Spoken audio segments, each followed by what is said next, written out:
അസ്സലാമു അലൈക്കും വറഹ്മത്തുള്ളാഹി വബറകാതുഹു. ബിസ്മില്ലാഹിർ റഹ്മാനിർ റഹീം. അൽഹംദുലില്ലാഹി റബ്ബിൽ ആലമീൻ. വസ്സലാത്തു വസ്സലാമു അലാ അഷ്റഫിൽ മുർസലീൻ വഅലാ ആലിഹി വസഹ്ബിഹി അജ്മഈൻ. അമ്മാ ബഅദ്. റബ്ബി ഇശ്റഹ് ലി സദ്രി വയസ്സിർ ലി അംരി വഹ്ലുൽ ഉഖ്ദതം മിൻ ലിസാനി യഫ്ഖഹു ഖൗലി. ബഹുമാനപ്പെട്ട അധ്യക്ഷൻ SKSF സംസ്ഥാന വൈസ് പ്രസിഡന്റ് എൻ്റെ സുഹൃത്ത് റഹീം മാസ്റ്റർ ചുഴലി, ഈ വേദിയിൽ മുഖ്യാതിഥിയായി പങ്കെടുക്കുകയും വളരെ ആവേശോജ്വലമായി നമ്മോട് സംസാരിക്കുകയും ചെയ്ത ബഹുമാനപ്പെട്ട MLA അഡ്വക്കേറ്റ് ഷംസുദ്ദീൻ സാഹിബ് അവറുകളെ, നമ്മുടെ ഗ്രാമപഞ്ചായത്തിൻ്റെ വൈസ് പ്രസിഡന്റ് കൂടിയായ പ്രിയങ്കരനായ അൻവർ സാദത്ത്, ഈ വേദിയെ ധന്യമാക്കുന്ന മറ്റു പ്രഗത്ഭരായ നേതാക്കൾ, ബാവ ഹാജി ഉൾപ്പെടെയുള്ള പ്രിയപ്പെട്ട കാരണവന്മാരെ, SKSF കർമ്മധീരരായ ശാഖാ കമ്മിറ്റിയുടെയും ക്ലസ്റ്റർ കമ്മിറ്റിയുടെയും മേഖലാ കമ്മിറ്റിയുടെയും ഒക്കെ നേതാക്കളെ, എൻ്റെ പ്രിയപ്പെട്ട സഹപ്രവർത്തകരെ, 25 വർഷം പിന്നിടുന്ന നമ്മുടെ ശാഖയുടെ ഈ വാർഷിക പരിപാടി, സിൽവർ ജൂബിലി സമ്മേളനം വളരെ പ്രൗഢമായ ഒരു മഹാസമ്മേളനമായി, ഒരു ശാഖാ സമ്മേളനം എന്ന് നമുക്ക് പറയാൻ സാധിക്കുകയില്ല, ഒരു മേഖലാ സമ്മേളനം പോലെ വളരെ വിപുലമായി നടക്കുന്ന ഈ മഹത്തായ പരിപാടി, 25 വർഷം പിന്നിട്ട ഈ ശാഖ വളരെ മാതൃകാപരമായ പ്രവർത്തനങ്ങൾ, മറ്റുള്ള യൂണിറ്റുകൾക്ക് പോലും മാതൃകയാകുന്ന നിരവധി പ്രവർത്തനങ്ങൾ കാഴ്ചവെച്ചുകൊണ്ടാണ് ഈ വാർഷിക പരിപാടി വളരെ പ്രൗഢമായി സമാപിക്കാൻ പോകുന്നത്. ഇനിയും വളരെ മാതൃകാപരമായ പ്രവർത്തനങ്ങൾ, നമ്മുടെ പ്രമേയം അടിസ്ഥാനപ്പെടുത്തി നമ്മുടെ മാതൃസംഘടനയുടെ തണലിലും തലോടലിലുമായി കേരളത്തിലെ മുസ്ലിം ഉമ്മത്തിനും പൊതുസമൂഹത്തിനും ഉപകാരമുള്ള ധാരാളം പ്രവർത്തനങ്ങൾ നമ്മുടെ ഈ നാട്ടിൽ നിർവഹിക്കാൻ ശാഖാ കമ്മിറ്റിക്കും ഭാരവാഹികൾക്കും വരാൻ പോകുന്ന പ്രവർത്തകർക്കും അല്ലാഹു തൗഫീഖ് നൽകി അനുഗ്രഹിക്കട്ടെ. SKSF ഏറ്റവും വലിയ പ്രത്യേകത, ബഹുമാനപ്പെട്ട സമസ്ത കേരള ജംഇയ്യത്തുൽ ഉലമ എന്ന മഹിതമായ പണ്ഡിത പ്രസ്ഥാനത്തിൻ്റെ വിദ്യാർത്ഥി യുവജന വിഭാഗമാണ് എന്നതാണ്. സമസ്തയുടെ ഒരു കീഴ്ഘടകമായി പ്രവർത്തിക്കാനുള്ള മഹത്തായ ഒരു സൗഭാഗ്യം കേരളത്തിലെ മുസ്ലിം വിദ്യാർത്ഥികളെ, മുസ്ലിം ചെറുപ്പക്കാരെ സംബന്ധിച്ച് ഏറ്റവും വലിയൊരു മഹാഭാഗ്യമാണ്. പലപ്പോഴും ചില തൽപര കക്ഷികൾ SKSF പ്രവർത്തകരെ ആക്ഷേപിച്ച് അഭിസംബോധന ചെയ്യാറുണ്ട്, എസ്കക്കാര എന്ന് പറഞ്ഞുകൊണ്ട്. നേരത്തെ പ്രിയപ്പെട്ട ഷംസുദ്ദീൻ സാഹിബ് സൂചിപ്പിച്ചതുപോലെ ചില പ്രത്യേകമായ ഒരു മാരകമായ എന്തൊക്കെയോ ചില രോഗങ്ങൾ ബാധിച്ച, ശാരീരികമായ രോഗമല്ല ഞാൻ പറയുന്നത്,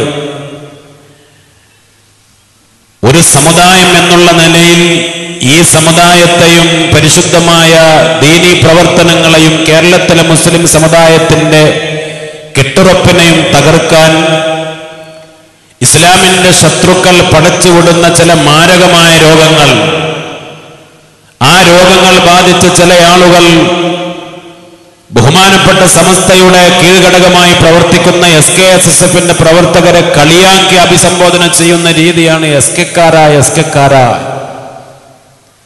സമസ്തയുടെ ആളുകളെ വിളിക്കും ചേളാരിക്കാര എന്ന്. എസ്കക്കാര എന്ന് ഞങ്ങളെ കളിയാക്കി വിളിക്കുമ്പോൾ അഭിമാനത്തോടുകൂടെ പറയാൻ കഴിയും, എസ്കെക്കാര എന്ന് പറയുമ്പോൾ സമസ്തക്കാര എന്നാണ്. സമസ്ത കേരള എന്ന ആ വാക്കിന് അത് ഇല്ലാത്ത ആളുകൾ പഴയ കാലത്ത് തന്നെ സമസ്തയുടെ കീഴിൽ ഒരു വിദ്യാർത്ഥി വിഭാഗം രൂപീകരിക്കുന്ന ഘട്ടം വന്നപ്പോൾ അന്ന് എന്തായിരിക്കണം സമസ്തയുടെ വിദ്യാർത്ഥി വിഭാഗത്തിന്റെ പേര് എന്ന് പറഞ്ഞപ്പോൾ അന്ന് SKSSF എന്ന ഒരു വാക്ക് ചില ആളുകൾ അഭിപ്രായപ്പെട്ടിരുന്നു. അഭിപ്രായ വ്യത്യാസങ്ങൾ തുടങ്ങുന്നതിന് മുമ്പ് എന്ന് പറഞ്ഞാൽ SSF രൂപീകരിക്കുന്ന ഘട്ടത്തിൽ, ആ രൂപീകരണ ഘട്ടത്തിൽ സമസ്തയുടെ കീഴിലുള്ള ഒരു വിഭാഗത്തിന് സമസ്തയുടെ പേര് ചേർത്തുകൊണ്ട് പേര് നിശ്ചയിക്കുമ്പോൾ അന്ന് ചില ആളുകൾ ചോദിച്ചു എന്തിനാണൊരു വാല് എന്ന്. SK എന്നതിന് എന്തിനാണൊരു വാല് എന്ന് പറഞ്ഞ് ആ വാല് വെട്ടിക്കളയാൻ പറഞ്ഞ് അന്ന് SSF എന്ന് പറയുന്ന പേര് മാത്രം സ്വീകരിച്ചു. പക്ഷേ സമസ്തയുടെ കീഴ്ഘടകമായി പ്രവർത്തിച്ചു എങ്കിൽ പോലും ബഹുമാനപ്പെട്ട സമസ്ത കേരള ജംഇയ്യത്തുൽ ഉലമ ഔദ്യോഗികമായി SSFനെ അന്നും അംഗീകരിച്ചിട്ടില്ല. പുതിയ തലമുറ പഠിക്കാൻ വേണ്ടി ഞാൻ ചില കാര്യങ്ങൾ ഓർമ്മപ്പെടുത്തുകയാണ്. സമസ്ത ഔദ്യോഗികമായി ഏതെങ്കിലും മുശാവറ യോഗത്തിലോ സമസ്തയുടെ തീരുമാനത്തിലോ സമസ്തയുടെ ഔദ്യോഗിക കീഴ്ഘടകമായി ഒരു കാലഘട്ടത്തിലും SSFനെ സമസ്തയുടെ കീഴ്ഘടകമായി അംഗീകരിച്ചിട്ടില്ല. കാരണം അന്നേ അതിന്റെ ചില ആളുകൾ ഒരു ഗുരുത്തക്കേട് തുടങ്ങി വെച്ചിട്ടുണ്ട്. പക്ഷേ ആ സംഘടനയിൽ പ്രവർത്തിച്ച ആളുകൾ അതിനെ ചില നിക്ഷിപ്ത താല്പര്യങ്ങളിലേക്ക് കൊണ്ടുപോയപ്പോ ബഹുമാനപ്പെട്ട പാണക്കാട് സയ്യിദ് ഹൈദർലി ശിഹാബ് തങ്ങളും ബഹുമാനപ്പെട്ട ബഹാവുദ്ദീൻ ഉസ്താദുമൊക്കെ അവരോട് വടുതുള്ളി സമസ്തയുടെ ശക്തമായ പ്രാസ്ഥാനികമായ സമസ്തയുടെ സ്ഥാപിതമായ നിലപാടിൽ ഉറച്ചു നിന്നപ്പോൾ ചില താല്പര്യങ്ങൾക്ക് വേണ്ടി ആ പ്രസ്ഥാനത്തെ മറ്റൊരു വഴിക്ക് കൊണ്ടുപോയ ആളുകൾ അവര് വാല് എന്ന് ആക്ഷേപിച്ചു ഈ ഒരു വാക്കിനെ. ബഹുമാനപ്പെട്ട സമസ്ത എന്ന് പറയുന്ന ഏത് മതവിഭാഗക്കാരും ോടുകൂടെ നോക്കിക്കാണുന്ന ആ ഒരു വാക്ക് സമസ്ത എന്നത് ഒരു മലയാള വാക്കാണ്. പക്ഷെ സമസ്ത എന്ന് കേൾക്കുമ്പോൾ കേരളത്തിലെ എല്ലാ ജനങ്ങൾക്കും ഒരു ബഹുമാനം തോന്നാറുണ്ട്. കാരണം കേരളത്തിലെ മുസ്ലിം സമുദായത്തിന്റെ ആധികാരിക മതപണ്ഡിത സംഘടനയുടെ പേരാണത് എന്നുള്ള നിലയിൽ ആ ഒരു വാക്കിനെ കളിയാക്കുന്ന ആളുകൾ SKSSFകാർക്ക് അഭിമാനത്തോടുകൂടെ പറയാം, ബഹുമാനപ്പെട്ട സമസ്ത കേരള ജംഇയ്യത്തുൽ ഉലമ കേന്ദ്ര മുശാവറ അംഗീകരിച്ച സമസ്തയുടെ എല്ലാ പിന്തുണയുമുള്ള ഒരു പ്രസ്ഥാനമായി 1989 രൂപീകരിക്കപ്പെടാനുള്ള മഹാഭാഗ്യം കേടും പേടും ഒക്കെ ഒഴിഞ്ഞു പോകാൻ അല്ലാഹു റബ്ബുൽ ഇസ്സത്ത് അതിന്റെ മുൻകാലം അവസരമൊരുക്കിയതാണ്. ഇസ്സത്തോടുകൂടെ അഭിമാനത്തോടുകൂടെ ബഹുമാനപ്പെട്ട SKSSFന്റെ ഈ ചുരുങ്ങിയ കാലം പിന്നിട്ട് പോകുമ്പോൾ കേരളത്തിലെ മുസ്ലിം സമുദായത്തിന് വേണ്ടി എന്ത് ചെയ്തു എന്ന് ചോദിക്കുമ്പോൾ ഒരുപാട് അഭിമാനകരമായ നേട്ടങ്ങൾ, പ്രവർത്തനങ്ങൾ, നമുക്കൊക്കെ അറിയുന്ന കാര്യങ്ങൾ ഞാൻ ആവർത്തിച്ച് സമയം കളയുകയല്ല.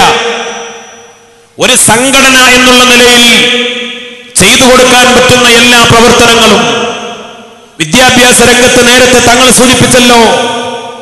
കേരളത്തിലെ മുസ്ലിം സമുദായത്തിന് ആവശ്യമായത് വിദ്യാഭ്യാസ രംഗത്ത് വളരെ ശക്തമായ ഒരു ഗൈഡൻസ് ആണ് എന്ന് SKSFന്റെ സംസ്ഥാന കമ്മിറ്റി തിരിച്ചറിഞ്ഞപ്പോൾ സമ്പത്തിന്റെ കുറവല്ല, സ്ഥാപനങ്ങളുടെ കുറവല്ല, മറ്റുള്ള സംസ്ഥാനങ്ങളിൽ മുസ്ലിങ്ങളെ അല്ലെങ്കിൽ ന്യൂനപക്ഷങ്ങളെ സംബന്ധിച്ച് അവരുടെ മക്കളെ പഠിപ്പിക്കാനുള്ള സ്ഥാപനങ്ങൾ വളരെ കുറവ്, സാമ്പത്തികമായ പ്രയാസങ്ങൾ.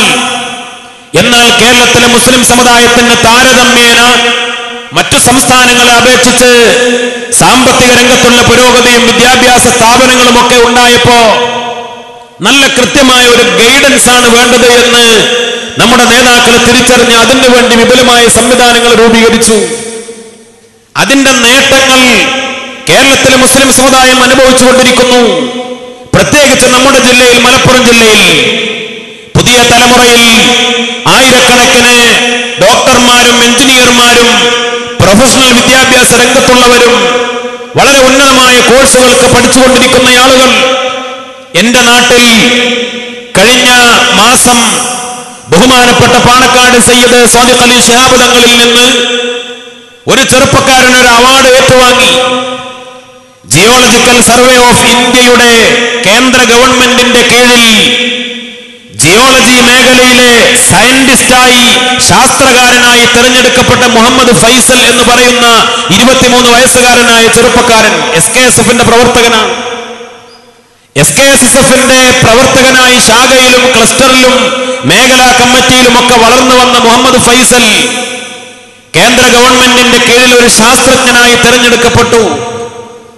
തൃശൂർ ജില്ലയിലെ ഒരു SKSFന്റെ പ്രവർത്തകൻ വളരെ ഉന്നതമായി നമ്മുടെ സംസ്ഥാന തലത്തിന് തന്നെ അഭിമാനമായി ലോകതലത്തിലെ അറിയപ്പെട്ട ഒരു വിമാന കമ്പനിയിലെ ഒരു പൈലറ്റായി ഈ അടുത്ത് തെരഞ്ഞെടുക്കപ്പെട്ടു. ഉന്നതമായ വിദ്യാഭ്യാസ രംഗത്ത് വലിയ ഉന്നതമായ കോഴ്സുകൾ കീഴടക്കി മുസ്ലിങ്ങളായ കുട്ടികൾ, SKSSFന്റെ ധാരാളം പ്രവർത്തകർ വളർന്നുകൊണ്ടിരിക്കുന്നത് ഈ പ്രസ്ഥാനം മുന്നോട്ട് വെച്ച വിദ്യാഭ്യാസ രംഗത്തുള്ള കൃത്യമായ കാഴ്ചപ്പാടുകളാണ്. വെള്ളിയാഴ്ച സുബഹിക്ക് ശേഷം ബഹുമാനപ്പെട്ട ശൈഖുന അത്തിപ്പറ്റ ഉസ്താദിന്റെ നേതൃത്വത്തിൽ കാടാമ്പുഴയിലെ മരവട്ടത്തെ ഉസ്താദിന്റെ സ്ഥാപനത്തിൽ ഗ്രേസ് വാലിയിൽ സ്വലാത്ത് മജ്ലിസ് നടക്കാറുണ്ട്. സുബഹി നിസ്കാരം കഴിഞ്ഞ് ജമാഅത്ത് കഴിഞ്ഞ ഉടനെ ആ സ്വലാത്തിന്റെ ഹൽക്ക നടക്കുക. അവിടേക്ക് എത്തിപ്പെടണമെങ്കിൽ ദൂരെ നിന്ന് വരുന്ന ആളുകൾക്ക് ഒരുപാട് പ്രയാസം യാത്രാ ദുരിതം അനുഭവിച്ചു വേണം അങ്ങോട്ട് എത്തിച്ചേരാൻ. സുബൈക്ക് മുമ്പേ അവിടെ എത്തിയാലേ സ്വലാത്തിൽ പങ്കെടുക്കാൻ കഴിയൂ.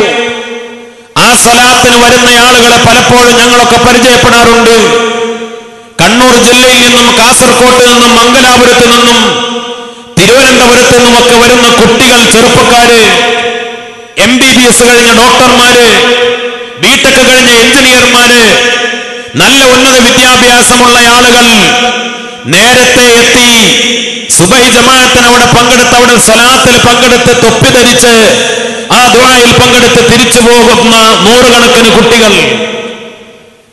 ഈ ഒരു ആത്മീയമായ ബോധത്തോടെ വിദ്യാഭ്യാസ രംഗത്ത് ഉന്നതമായ ഒരവസ്ഥ നമ്മുടെ പ്രവർത്തനത്തിന്റെ ശക്തമായ വിജയമാണ്. ഒരു കൃത്യമായ കാഴ്ചപ്പാടോടുകൂടെ കേരളത്തിലെ മുസ്ലിം യുവജനങ്ങളെ, വിദ്യാർത്ഥികളെ വളർത്തിക്കൊണ്ടുവരുന്ന രീതി അപകടകരമായ മത ആവേശവും മത തീവ്രവാദവുമല്ല.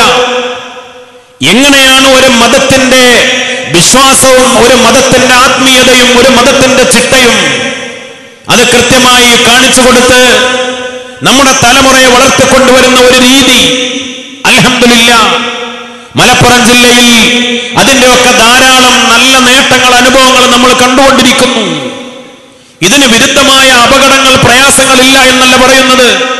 വഴിതെറ്റിപ്പോകുന്ന ഒരുപാട് കുട്ടികൾ, ചെറുപ്പക്കാരുണ്ട്.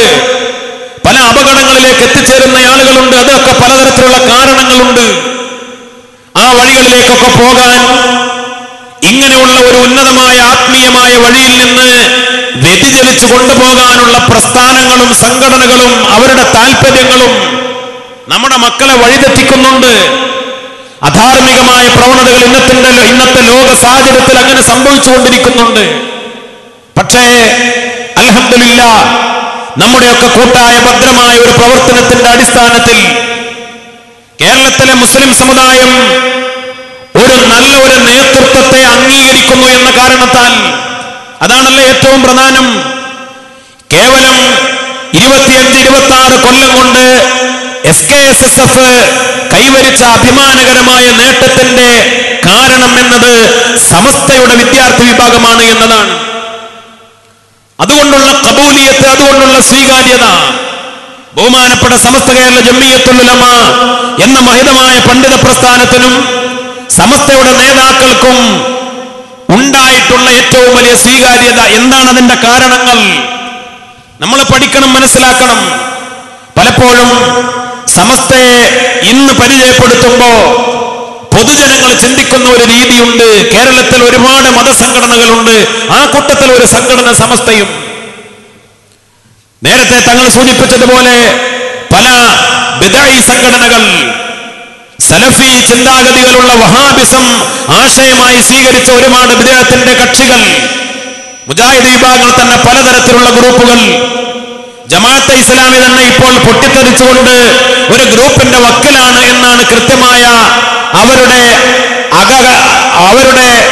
പിന്നാമ്പുറ രഹസ്യങ്ങൾ നമുക്ക് മനസ്സിലാക്കാൻ സാധിക്കുന്നത്. അതേപോലെ മറ്റു പലതരത്തിലുള്ള ബിദ്അഈ കക്ഷികൾ, സംഘടനകൾ, വിഘടിച്ചുകൊണ്ട് പ്രവർത്തിക്കുന്ന പല കക്ഷികൾ, വ്യാജ ത്വരീഖത്തിന്റെ ആളുകൾ, തബ്ലീഗ് ജമാഅത്ത് പോലെ മറ്റുള്ള ചില കക്ഷികൾ, പ്രസ്ഥാനങ്ങൾ, തീവ്രവാദ സംഘടനകൾ, മുസ്ലിം പക്ഷത്തെ ഇങ്ങനെ ഒരുപാട് സംഘടനകൾ, പ്രസ്ഥാനങ്ങൾ, ആ കൂട്ടത്തിലെ അതേപോലെ ഒരു സംഘടന സമസ്തയും, അങ്ങനെ ചിന്തിക്കുന്നവർ, മനസ്സിലാക്കുന്നവർ. ഓരോ സംഘടനകളും എന്തിനു വേണ്ടിയാണ് ഉണ്ടായത്? നമ്മുടെ കേരളത്തിന്റെ കാര്യം മാത്രം പരിശോധിച്ചാൽ എന്ത് ലക്ഷ്യത്തിന് വേണ്ടിയാണ് ഓരോ പ്രസ്ഥാനങ്ങൾ ഇവിടെ ഉണ്ടായത്? ബിദ്അഈ കക്ഷികളൊക്കെ ഉണ്ടായത് കേരളത്തിലെ പാരമ്പര്യത്തെ തകർക്കാനാണ്. കേരളത്തിന്റെ പാരമ്പര്യം നമുക്കറിയാം. മഹാനായ മുത്തനബി സല്ലല്ലാഹു അലൈഹി വസല്ലമ തങ്ങളുടെ കാലഘട്ടത്തിൽ തന്നെ ദീൻ ഇങ്ങോട്ട് കടന്നു വന്നു. സഹാബിമാരാണ് കേരളത്തിലേക്ക് ദീനീ ദഅവത്തിന് കടന്നു വന്നത്. നൂറുകണക്കിന് സഹാബിമാർ ഇവിടെ വന്നു എന്നാണ് ചരിത്രരേഖകൾ. 100-ലധികം സഹാബിമാരുടെ ഖബറുകൾ ഈ കേരളത്തിലുണ്ട് എന്നാണ് പ്രാമാണികമായ ചരിത്ര ഗവേഷകർ പറയുന്നത്. ഇന്ത്യയിലെ ആദ്യത്തെ പള്ളി കൊടുങ്ങല്ലൂരിലെ ചേരമാൻ പള്ളിയിൽ പോയാൽ അവിടെ 2 സഹാബിമാരുടെ ഖബറുകളുണ്ട്. അതേപോലെ മറ്റുള്ള പല പ്രദേശങ്ങളിൽ, കാസർഗോഡ് വരെ ഉള്ള ജില്ലകളിൽ മഹാന്മാരായ സഹാബിമാരുടെ ഖബറുകൾ മഹാന്മാര് ചരിത്രരേഖകളുടെ പിൻബലത്തോടുകൂടെ കൃത്യമായി പറയുന്നു.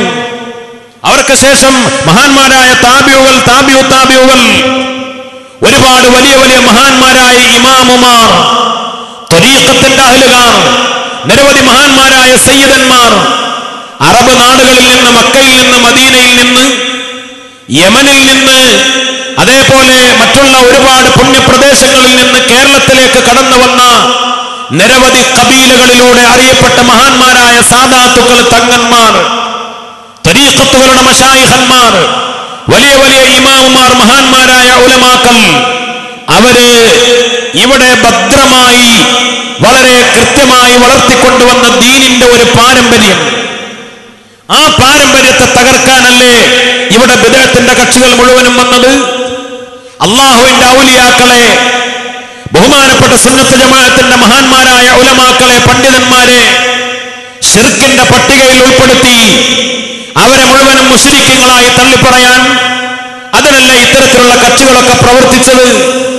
അവരുടെ സ്റ്റേജും പേജും ഉപയോഗപ്പെടുത്തിയത് ഒരുപാട് മുഅ്മിനീങ്ങളെ കാഫിറാക്കാനും മുശ്രിക്കാക്കാനും അതിനല്ലേ അവരൊക്കെ പ്രവർത്തിച്ചത്. അപ്രകാരം തന്നെ മറ്റുള്ള പല നിശ്ചിത താല്പര്യങ്ങൾക്ക് വേണ്ടി ജമാഅത്തെ ഇസ്ലാമിക്കാർ, മൗദൂദികൾ ഇവിടെ അപകടകരമായ തീവ്രവാദത്തിന്റെ പ്രവർത്തനങ്ങൾ ഇവിടെ നടത്തി. നല്ലൊരു ശതമാനം ഇപ്പോൾ അവർ ഏറ്റവും വലിയ മതസൗഹാർദ്ദത്തിന്റെ ആളുകളായി ചമഞ്ഞുകൊണ്ടിരിക്കുകയാണ്. അത് വളരെ വലിയ കൗതുകമാണ്. ഒരു കാലഘട്ടത്തിൽ നമ്മുടെ രാജ്യത്തിന്, നമ്മുടെ കേരളത്തിൽ മാത്രമല്ല ഇന്ത്യ രാജ്യത്ത് ഇസ്ലാമിന്റെ വിശുദ്ധമായ മുഖത്തെ ഒരു തീവ്രവാദത്തിന്റെ ജിഹാദിയൻ ചിന്താഗതിയിലൂടെ കൊണ്ടുവന്നത് ജമാഅത്തെ ഇസ്ലാമി ആയിരുന്നില്ലേ? മറ്റുള്ള തീവ്രവാദ സംഘടനകൾക്ക് പോലും താത്വികമായ അത്തരത്തിലുള്ള തീവ്രവാദത്തിന്റെ അടിത്തറ പാകിക്കൊടുത്തത് അവരായിരുന്നില്ലേ? ജമാഅത്തെ ഇസ്ലാമി ഉണ്ടാക്കിയ സിമിയാണ് ഇന്ത്യയുടെ മോചനം ഇസ്ലാമിലൂടെ എന്ന് പറഞ്ഞുകൊണ്ട് ഇവിടെ ഇസ്ലാമിക ഭരണത്തിന് വേണ്ടി എന്ന് വാദിച്ച് തീവ്രവാദ പ്രവർത്തനങ്ങളുമായി മുന്നോട്ട് പോയത്. പിന്നെ ജമാഅത്തെ ഇസ്ലാമിക്ക് സിമിയെ പുറത്താക്കേണ്ടി വന്നു. ആ സിമിയുടെ ആളുകൾ പിന്നെ മറ്റൊരു തീവ്രവാദ സംഘടന കേരളത്തിലുണ്ടാക്കി. ഇപ്പോൾ അവരൊക്കെ രാഷ്ട്രീയ പ്രവർത്തനം നടത്തിക്കൊണ്ടിരിക്കുന്ന കൗതുകകരമായ കാഴ്ചകൾ. എന്തിനാണ്, എന്തൊരു ലക്ഷ്യത്തിന് വേണ്ടിയാണ് സംഘടനകൾ ഉണ്ടായത്? ഞാനത് വിശദീകരിച്ച് നേരം കളയുകയല്ല. ബിദ്അത്തുകാരും തീവ്രവാദ പ്രവർത്തകരും അതേപോലെ മറ്റുള്ള പല ലക്ഷ്യക്കാരും മതത്തെ, ദീനിനെ ഉപയോഗപ്പെടുത്തിയത് ഒന്ന്, പാരമ്പര്യത്തെ തകർക്കാൻ, മഹാന്മാരായ ഉലമാക്കളെ, ഔലിയാക്കളെ, തസവുഫിന്റെ അഹ്ലുകാരെ മുശ്രിക്കുകളായി ചിത്രീകരിക്കാൻ, മറ്റൊന്ന് ചില രാഷ്ട്രീയ താല്പര്യങ്ങൾക്ക് വേണ്ടി ഇവിടെ തീവ്രവാദവും ഭീകരതയും വളർത്താൻ വേണ്ടി കേരളത്തിലെ മുസ്ലിം സമുദായത്തെ വിഭജിച്ച് ഈ മുസ്ലിം സമുദായത്തിന്റെ ഐക്യം തകർക്കാൻ വേണ്ടി ചില ആളുകൾ സംഘടനകൾ ഉണ്ടാക്കിയത് പണമുണ്ടാക്കാൻ വേണ്ടി, സമ്പത്ത് നേടാൻ വേണ്ടി. ചില ആളുകൾ മതസംഘടനകൾ ഉണ്ടാക്കിയത് രാഷ്ട്രീയ പ്രവർത്തനം നടത്തി രാഷ്ട്രീയക്കാരിൽ നിന്നുള്ള ആനുകൂല്യങ്ങൾ പറ്റാൻ വേണ്ടി. സമസ്ത കേരള ജംഇയ്യത്തുൽ ഉലമ ഉണ്ടായത് ഈ ഒരു ലക്ഷ്യത്തിനൊന്നുമല്ല. സമസ്ത 1925 രൂപീകരിക്കപ്പെട്ടു. 26 പേര് സ്വീകരിച്ചതിന്റെ ഔദ്യോഗിക രൂപമുണ്ടായി. സമസ്ത ഉണ്ടാക്കി പിന്നെയും 20 കൊല്ലം കഴിഞ്ഞിട്ടാണ് ഇന്ത്യ രാജ്യത്തിന് സ്വാതന്ത്ര്യം ലഭിക്കുന്നത്. അപ്പോൾ ആ കാലഘട്ടത്തിൽ സമസ്തയുടെ ലക്ഷ്യം എന്തായിരുന്നു? ഭൗതികമായ ഒരു ലക്ഷ്യവും സമസ്തയുടെ നേതാക്കൾക്കുണ്ടായിരുന്നില്ല. ആ കാലഘട്ടത്തിന്റെ സാഹചര്യം നമ്മൾ മനസ്സിലാക്കണം. രാഷ്ട്രീയപരമായ ലക്ഷ്യങ്ങൾ സമസ്തക്കുണ്ടായിട്ടില്ലല്ലോ. ഇന്ത്യ രാജ്യം രാഷ്ട്രീയപരമായ കാഴ്ചപ്പാടുകൾ ഇപ്പോഴത്തെ രീതിയിൽ ജനാധിപത്യ മതേതരത്വ രീതിയിലെ രാഷ്ട്രീയപരമായ ലക്ഷ്യങ്ങളൊക്കെ ചിന്തിക്കാൻ തുടങ്ങുന്നത് തന്നെ സ്വാതന്ത്ര്യത്തിന് ശേഷമാണ്. അപ്പോൾ അന്ന് സമസ്തയുടെ ലക്ഷ്യം അങ്ങനെയുള്ള കാര്യങ്ങളൊന്നുമല്ല, സാമ്പത്തികമായ കാര്യങ്ങളല്ല. പട്ടിണിയുടെയും പരിവട്ടത്തിന്റെയും അതിശക്തമായ ആ ഒരു കാലഘട്ടം. അന്ന് സാമ്പത്തികമായ ലക്ഷ്യം നമ്മുടെ നേതാക്കൾക്കുണ്ടായിരുന്നില്ല. പിന്നെയോ ഇന്നത്തേതുപോലെ മീഡിയകൾ, വാർത്താ മീഡിയകളിൽ ആളാവാനും ചിത്രം വരാനും ഫോട്ടോ വരാനും ചാനലുകളുടെ മുന്നിൽ 4 വർത്തമാനം പറയാനും ഈ ലക്ഷ്യമായിരുന്നില്ല സമസ്തയുടെ നേതാക്കൾക്ക്. വാണിയമ്പലം അബ്ദുറഹ്മാൻ മുസ്ലിയാർ നവ്വറല്ലാഹു മർഖദ ബഹുമാനപ്പെട്ടവർ ബാംഗ്ലൂരിലെ ഒരു പരിപാടിയിൽ പ്രസംഗിച്ച ഒരു ഫോട്ടോ പഴയ കാലത്ത് ഒരു പത്രത്തിൽ അച്ചടിച്ചു വന്നു. ബഹുമാനപ്പെട്ട വാണിയമ്പലം ഉസ്താദ് സമസ്തയുടെ മുഷാവറയുടെ മുന്നിൽ കൊടുത്ത ഒരു മാപ്പപേക്ഷ. സമസ്തയുടെ 85ാം വാർഷികത്തിന്റെ സുവനീർ തയ്യാറാക്കാൻ പഴയ കത്തുകളും ഫയലുകളും ഒക്കെ പരിശോധിക്കുന്ന കൂട്ടത്തിൽ നമ്മുടെ പ്രവർത്തകർക്ക് ലഭിച്ചപ്പോൾ അത്ഭുതം തോന്നിപ്പോയി. വാണിയമ്പലം ഉസ്താദ് മുഷാവറയുടെ മുന്നിൽ എഴുതി കൊടുത്ത മാപ്പപേക്ഷ ഞാൻ ബാംഗ്ലൂരിൽ ഒരു പരിപാടിയിൽ പോയി പ്രസംഗിച്ചു. അതിന്റെ ഫോട്ടോ പത്രത്തിൽ വന്നു. ഞാൻ അറിഞ്ഞുകൊണ്ടല്ല, പത്രത്തിൽ ഫോട്ടോ വന്നതിൽ സമസ്ത മുഷാവറ എന്നോട് മാപ്പ് ചെയ്യണം, ഞാൻ അറിഞ്ഞതല്ല, അവിടുത്തെ പ്രവർത്തകർ കൊടുത്തതാണ് എന്ന് പറഞ്ഞ് പത്രത്തിലൊരു ഫോട്ടോ വന്നതിന് മുഷാവറയുടെ മുന്നിൽ മാപ്പ് ചോദിച്ച ബഹുമാനപ്പെട്ട വാണിയമ്പലം ഉസ്താദിന്റെ ചരിത്രം. അന്നത്തെ രീതി അതായിരുന്നു. നമ്മുടെ ഉസ്താദുമാർ അത് ആഗ്രഹിച്ചിരുന്നില്ല. പൊന്നാനി കേന്ദ്രമായി പ്രവർത്തിച്ച മഹാന്മാരായ മഖ്ദൂമി പണ്ഡിതന്മാർ, മഖ്ദൂമിങ്ങളുടെ ഒരു രീതി ഉണ്ടായിരുന്നു. ലോകത്തെ മഹാപണ്ഡിതന്മാരെ വിസ്മയിപ്പിച്ച ഒരുപാട് വലിയ വലിയ കിതാബുകൾ മഖ്ദൂമികൾ രചിച്ചിട്ടുണ്ട്. പക്ഷേ ആരാണ് കിതാബ് എഴുതിയത് എന്ന് ചരിത്രത്തിൽ രേഖപ്പെടുത്തപ്പെട്ടില്ല. അതുകൊണ്ട് അങ്ങനെ ഉണ്ടല്ലോ നല്ല ഒരു കിതാബ്, അത് പല വിഷയങ്ങളിൽ, ഫിഖ്ഹിൽ, അഖീദയിൽ, ചരിത്രത്തിൽ, മറ്റുള്ള പൊതു സാഹിത്യങ്ങളിൽ, അറബ് ഭാഷയിൽ ലോക അറബി പണ്ഡിതന്മാരെ പോലും അത്ഭുതപ്പെടുത്തുന്ന രചനകൾ മഖ്ദൂമി പാരമ്പര്യത്തിലുണ്ടായി. പക്ഷെ അത് വെളിച്ചം കണ്ടില്ല, അതിന് ആധികാരികതയുണ്ടായില്ല. കാരണം ആ മഹാന്മാര് ഒരു കിതാബ് രചിച്ചാൽ ഞാനാണത് രചിച്ചത് എന്ന അവരുടെ പേര് അതിന്റെ മുകളിൽ എഴുതി വെക്കുന്ന രീതി അവർക്കുണ്ടായിരുന്നില്ല. അത് മുൻഗാമികളായ ഇമാമിങ്ങളുടെ ഒക്കെ രീതിയാണ്. പിന്നെ അത് പലപ്പോഴും എഴുതി സൂക്ഷിച്ചത് അവരുടെ ശിഷ്യന്മാരായിരുന്നു. ഇമാം ഷാഫിഈ തങ്ങളുടെ പല കിതാബുകളും ബഹുമാനപ്പെട്ടവർ രചിച്ചപ്പോ ഇത് ഞാനാണ് എഴുതിയത് എന്ന് അവരുടെ പേര് അതിന്റെ മുകളിൽ എഴുതി വെച്ചില്ല. പിന്നെ ശിഷ്യന്മാരാണ് അത് വെളിച്ചത്ത് കൊണ്ടുവന്നത്. കേരളത്തിലെ മഹാന്മാരായ മഖ്ദൂമിങ്ങളുടെ ഒരു രീതി അറിയപ്പെടാനും പേര് വരാനും ജനത്തിന്റെ മുന്നിൽ ആളാവാനും അതിലൂടെ ഒരു തരിമ്പെങ്കിലും കിബർ ബാധിച്ചു പോകാതിരിക്കാൻ അത്ര വലിയ സൂക്ഷ്മത പാലിച്ചിരുന്ന മഹാന്മാരായ ഉലമാക്കൾ, പണ്ഡിതന്മാർ. അന്നത്തെ കാലം അങ്ങനെയായിരുന്നു. ഇപ്പോൾ ഒരു പരിപാടി കഴിഞ്ഞാൽ പത്രത്തിൽ വരലൊക്കെ ആവശ്യമാണ്, അതൊരു തെറ്റല്ല, അങ്ങനെ ചിന്തിക്കാനല്ല ഞാൻ പറഞ്ഞത്. ഇപ്പോൾ കാരണം ഇന്ന് അങ്ങനത്തെ ഒരു സാഹചര്യമാണ്. പൊതുസമൂഹവും ഭരണാധികാരികളും ഒക്കെ കാര്യങ്ങൾ വിലയിരുത്തുന്നത് മീഡിയകൾ നോക്കിയാണ്. നമ്മൾ ഏക സിവിൽ കോഡിനെതിരെ ശക്തമായ സമരത്തിന് ഇറങ്ങാൻ പോകുമ്പോ, ശരീഅത്ത് സംരക്ഷണത്തിന് വേണ്ടിയുള്ള പോരാട്ട പ്രവർത്തനങ്ങൾ നടത്തുമ്പോ അതിന്റെ കാര്യങ്ങളൊക്കെ പത്രങ്ങളിൽ വരണം. സമസ്തയുടെ മഹാസമ്മേളനം നമ്മുടെ ആലപ്പുഴയിൽ നടന്നപ്പോ അതിന്റെ മനോഹരമായ ചിത്രവും അതിന്റെ റിപ്പോർട്ടും പത്രങ്ങളിൽ വരണം. സമസ്തയുടെ ശക്തിയും സമസ്തയുടെ ബലവും സമസ്ത പറയുന്ന ആശയങ്ങളും ഭരണാധികാരികളും വാർത്താ മീഡിയകളും പൊതുസമൂഹവും ഐബിയും എല്ലാവരും അറിയണം. അതിന് ഇന്നത്തെ കാലഘട്ടത്തിൽ പത്രവും പത്രത്തിൽ വരലുമൊക്കെ ആവശ്യമാണ്. അതുകൊണ്ടാണല്ലോ സമസ്ത ഒരു പത്രം തുടങ്ങാൻ പോലും വൈകിപ്പോയത്. അതിന്റെ ഒരു അനിവാര്യമായ ഒരു ഘട്ടത്തിൽ സമസ്തക്കൊരു പത്രം വേണം എന്ന ഒരു അനിവാര്യമായ ഘട്ടത്തിലാണ് സുപ്രഭാതം തുടങ്ങിയത്. അത് ഇപ്പോഴത്തെ കാലത്തിന്റെ ഒരു രീതിയാണ്. വളരെ വലിയ സൂക്ഷ്മതയോടുകൂടെ ജീവിച്ച മഹാന്മാരായ മുൻഗാമികൾ അവരുടെ ലക്ഷ്യം ഇതൊന്നുമായിരുന്നില്ല. നിഷ്കളങ്കമായി രാജാതിരാജനായ റബ്ബ് മാത്രം അറിഞ്ഞ് അള്ളാന്റെ പൊരുത്തത്തോടെ കേരളത്തിലെ മുസ്ലിം സമുദായത്തിനിടയിൽ മുൻഗാമികൾ സ്ഥാപിച്ച ഒരു പാരമ്പര്യത്തെ കാത്തുസൂക്ഷിക്കാൻ, പുതിയതൊന്നും ഉണ്ടാക്കാനല്ല, പഴയ പാരമ്പര്യത്തെ കാത്തുസൂക്ഷിക്കാൻ, ദീനിന്റെ വിശ്വാസവും കർമ്മവും കാത്തുസൂക്ഷിക്കാൻ ബഹുമാനപ്പെട്ട ഉസ്താദുമാര് സമസ്ത എന്ന മഹത്തായ സംഘടനയുണ്ടാക്കി. അതിന്റെ ഒരു ബറക്കത്ത് ഇന്നും ബഹുമാനപ്പെട്ട സമസ്തയുടെ നേതാക്കൾക്കും പ്രവർത്തകർക്കും ഉണ്ടല്ലോ. അതുകൊണ്ട് മറ്റുള്ള സംഘടനകളൊക്കെ പിന്നീട് വന്നവർ, ചില സ്വാർത്ഥ താല്പര്യങ്ങൾ ഉണ്ടായവർ അവരുടെ പ്രവർത്തനങ്ങളെ പോലെ അതുപോലെ ഒരു സംഘടന സമസ്ത എന്ന് മനസ്സിലാക്കാനേ പാടില്ല. എന്തുകൊണ്ടാണ് സമസ്തയുടെ ഉലമാക്കൾക്കും സമസ്തക്കും മറ്റുള്ളവരെക്കാൾ സ്വീകാര്യതയും ചില പ്രത്യേകതകളും ഉണ്ടായത്? ഒന്ന്, ബഹുമാനപ്പെട്ട സമസ്തയുടെ ഉലമാക്കൾ ഇൽമിന്റെ ബഹറുകളായിരുന്നു.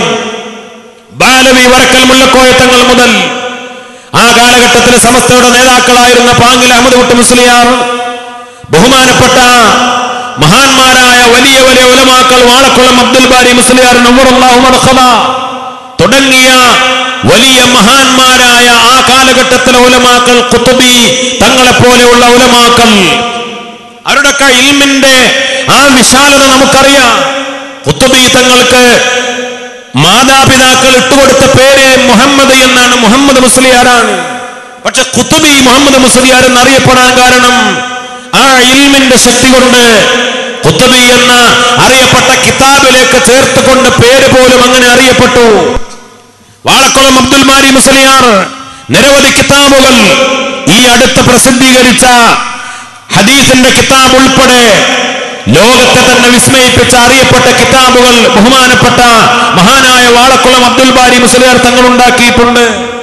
പാങ്ങിൽ അഹമ്മദ് കുട്ടി മുസ്ലിയാർ നിരവധി രചനകൾ നടത്തിയിട്ടുണ്ട്.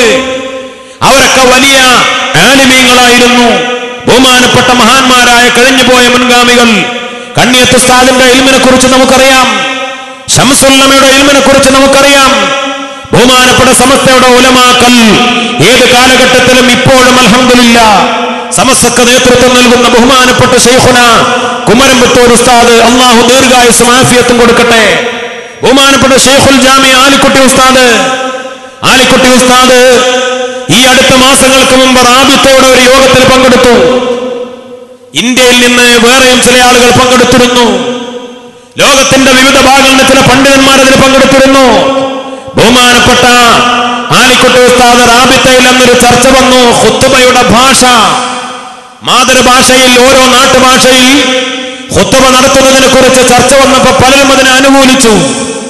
ബഹുമാനപ്പെട്ട ശൈഖുന ആലിക്കുട്ടി ഉസ്താദ് റാബിത്തയുടെ ഉലമാക്കൾക്ക് മുന്നിൽ ചില ചോദ്യങ്ങൾ ഇട്ടുകൊടുത്തു.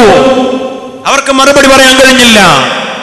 എന്തിന്റെ അടിസ്ഥാനത്തിൽ, എന്ത് ആധികാരികതയുടെ അടിസ്ഥാനത്തിൽ ഖുത്ബയുടെ ഭാഷ നാട്ടുഭാഷകൾ നടത്താമെന്ന് ഒരു ലോക പണ്ഡിത സഭ തീരുമാനമെടുക്കാൻ പോകുമ്പോൾ മിക്കവാറും ആളുകൾ അതിനെ അനുകൂലിക്കുമ്പോ കിതാബുകളുടെ അടിസ്ഥാനത്തിൽ ചില ചോദ്യങ്ങൾ ചോദിച്ചപ്പോൾ ലോക പണ്ഡിതന്മാർക്ക് അതിന് മറുപടി പറയാൻ കഴിഞ്ഞില്ല.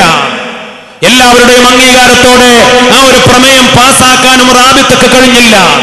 അല്ലാഹു സുബ്ഹാനഹു വ തആല കാലഘട്ടത്തിനനുസരിച്ച് നമുക്ക് നൽകിയ ഒരു വരദാനമാണ് ബഹുമാനപ്പെട്ട ശൈഖുന ശൈഖുൽ ജാമിഅ, അല്ലാഹു ദീർഘായുസ് പ്രദാനം ചെയ്യട്ടെ.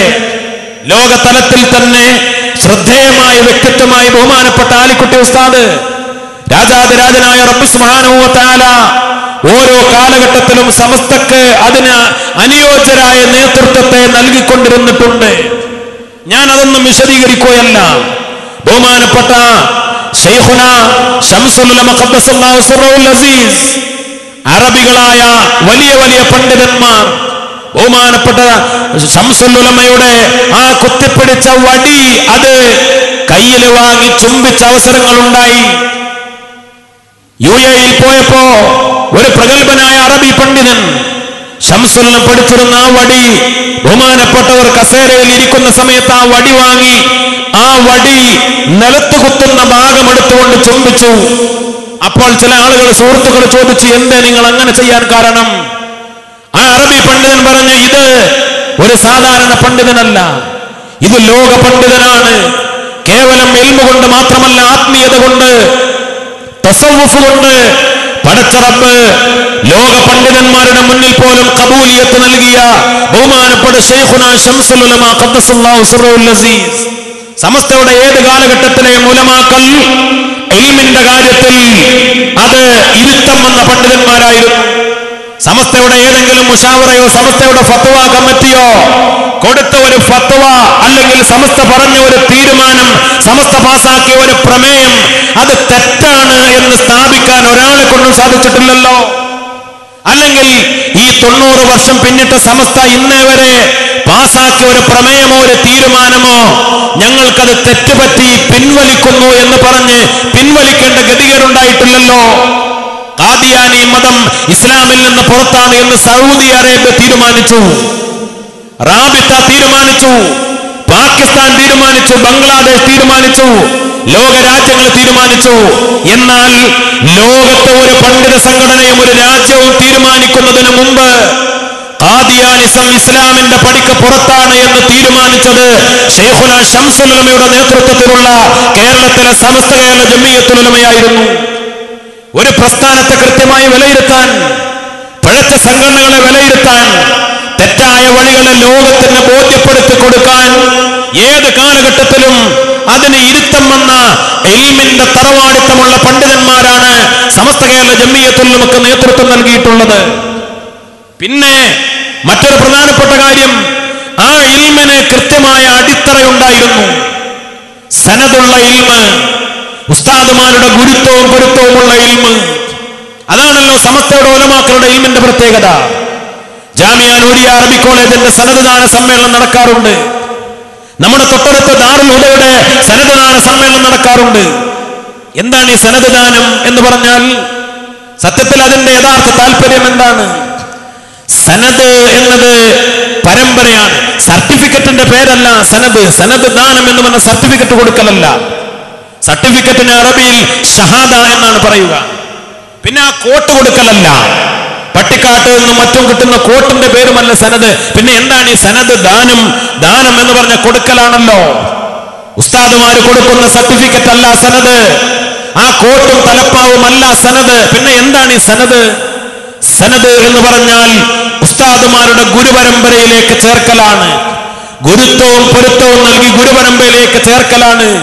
മുത്തനബി സല്ലല്ലാഹു അലൈഹി വസല്ലം തങ്ങളിൽ നിന്ന്, മഹാന്മാരായ സഹാബിമാരിൽ നിന്ന്, താബിഈങ്ങൾ, താബിഉ താബിഈങ്ങൾ, മഹാന്മാരായ പണ്ഡിതന്മാര്, കഴിഞ്ഞു പോയ ഉലമാക്കൾ, നമ്മുടെ കേരളത്തിലെ മുസ്ലിം സമുദായത്തെ സംബന്ധിച്ചിടത്തോളം ഫിഖ്ഹിന്റെ വഴിയിൽ ബഹുമാനപ്പെട്ട ഇമാം ഷാഫിഈ തങ്ങളുടെ വഴിയിൽ, ബഹുമാനപ്പെട്ട ഇമാം നവവി തങ്ങളുടെ വഴിയിൽ, ബഹുമാനപ്പെട്ട ഇമാം മഹല്ലി തങ്ങളുടെ വഴിയിൽ, ബഹുമാനപ്പെട്ട ഇമാം സക്കരിയ അൽ അൻസാരി തങ്ങളിലൂടെ, ഇബ്നു ഹജറുൽ ഹൈതമി തങ്ങളിലൂടെ, സൈനുദ്ദീൻ മഖ്ദൂം ഒന്നാമനും രണ്ടാമനും ആ മഹാന്മാരിലൂടെ അങ്ങനെ കൃത്യമായി ഉസ്താദുമാരുടെ ഗുരു പരമ്പര നമുക്കൊക്കെ പറയാനായി സാധിക്കും. അങ്ങനെ ഒരു ഗുരു പരമ്പര ഞങ്ങളൊക്കെ ജാമ്യയിൽ നിന്ന് ബിരുദം വാങ്ങുമ്പോ, അല്ലെങ്കിൽ ഹുദൈമാര് ദാറുൽ ഹുദയിൽ നിന്ന് ബിരുദം വാങ്ങുമ്പോ അവരുടെ ഉസ്താദുമാർ, അവർക്ക് ഇൽമു പഠിപ്പിച്ച അവരുടെ ഉസ്താദുമാർ, അങ്ങനെ കൃത്യമായി ശംസുൽ ഉലമയിലൂടെ, ശൈഖുനാ കണ്ണിയത്ത് ഉസ്താദിലൂടെ അങ്ങനെ പറന്നു പോകുന്ന ഗുരുപരമ്പര ഖുത്ബി തങ്ങളിലൂടെ, പുതിയാപ്ല അബ്ദുറഹ്മാൻ മുസ്ലിയാരിലൂടെ അങ്ങനെ പറന്നു പോകുന്ന മുത്തുനബിയിലേക്ക് എത്തുന്ന ഉസ്താദുമാരുടെ ഗുരുപരമ്പര, ആ പരമ്പരയിലേക്ക് ചേർക്കലാണ്, കണ്ണി ചേർക്കലാണ് സനദ്. ഉസ്താദുമാരുടെ ഗുരുത്വവും പൊരുത്തവും കൊടുത്തൊരു ഇജാസത്ത് നൽകലാണ്, ആ ഒരു ഇജാസത്ത് കൊടുക്കലാണ്. അതാണ് സനദ് എന്ന് പറഞ്ഞാൽ. ഞങ്ങൾക്കൊക്കെ കിട്ടിയ ആ സനദിൽ എഴുതിയത്, സർട്ടിഫിക്കറ്റിൽ എഴുതിയത്, അതിൽ പരീക്ഷയിൽ പാസ്സായി ഓരോ വിഷയത്തിലും കിട്ടിയ മാർക്കല്ല അതിൽ എഴുതി വെച്ചിട്ടുള്ളത്. അതിൽ പറയുന്നത്, മഹാന്മാരായ ഉസ്താദുമാർ അതിൽ ഒപ്പുവെച്ച് പറയുന്നത്, ഞങ്ങൾക്ക് ഞങ്ങളുടെ ഉസ്താദുമാരും മശായിഖന്മാരും ഫത്വ നൽകാനും കിതാബുകൾ ഓതിക്കൊടുക്കാനും ദീനീ ദഅവത്തിനും ഞങ്ങളുടെ മുൻഗാമികൾ തന്ന ഇജാസത്ത് നിങ്ങൾക്കും ഇജാസത്ത് നൽകുകയാണ്. എന്നിട്ട് പിന്നെ ഒരു വാക്കുണ്ട്. എന്താണ് ആ വാക്ക്? ഉസ്താദുമാരുടെ ഗുരുത്തക്കേട്, ഉസ്താദുമാരുടെ വഴിയിൽ നിന്ന് വ്യതിചലിച്ച് ഉസ്താദുമാരുടെ വിശ്വാസം, അവരുടെ വഴി, അവരുടെ പ്രവർത്തനങ്ങൾ, അവരുടെ ആ വഴിയിൽ നിന്ന് വ്യതിചലിച്ച് പോയാൽ ഈ ഇജാസത്ത് മുറിഞ്ഞു പോകും, ഈ സനദ് പൊളിഞ്ഞു പോകും. അതെപ്പോഴും നിലനിൽക്കുന്നതല്ല.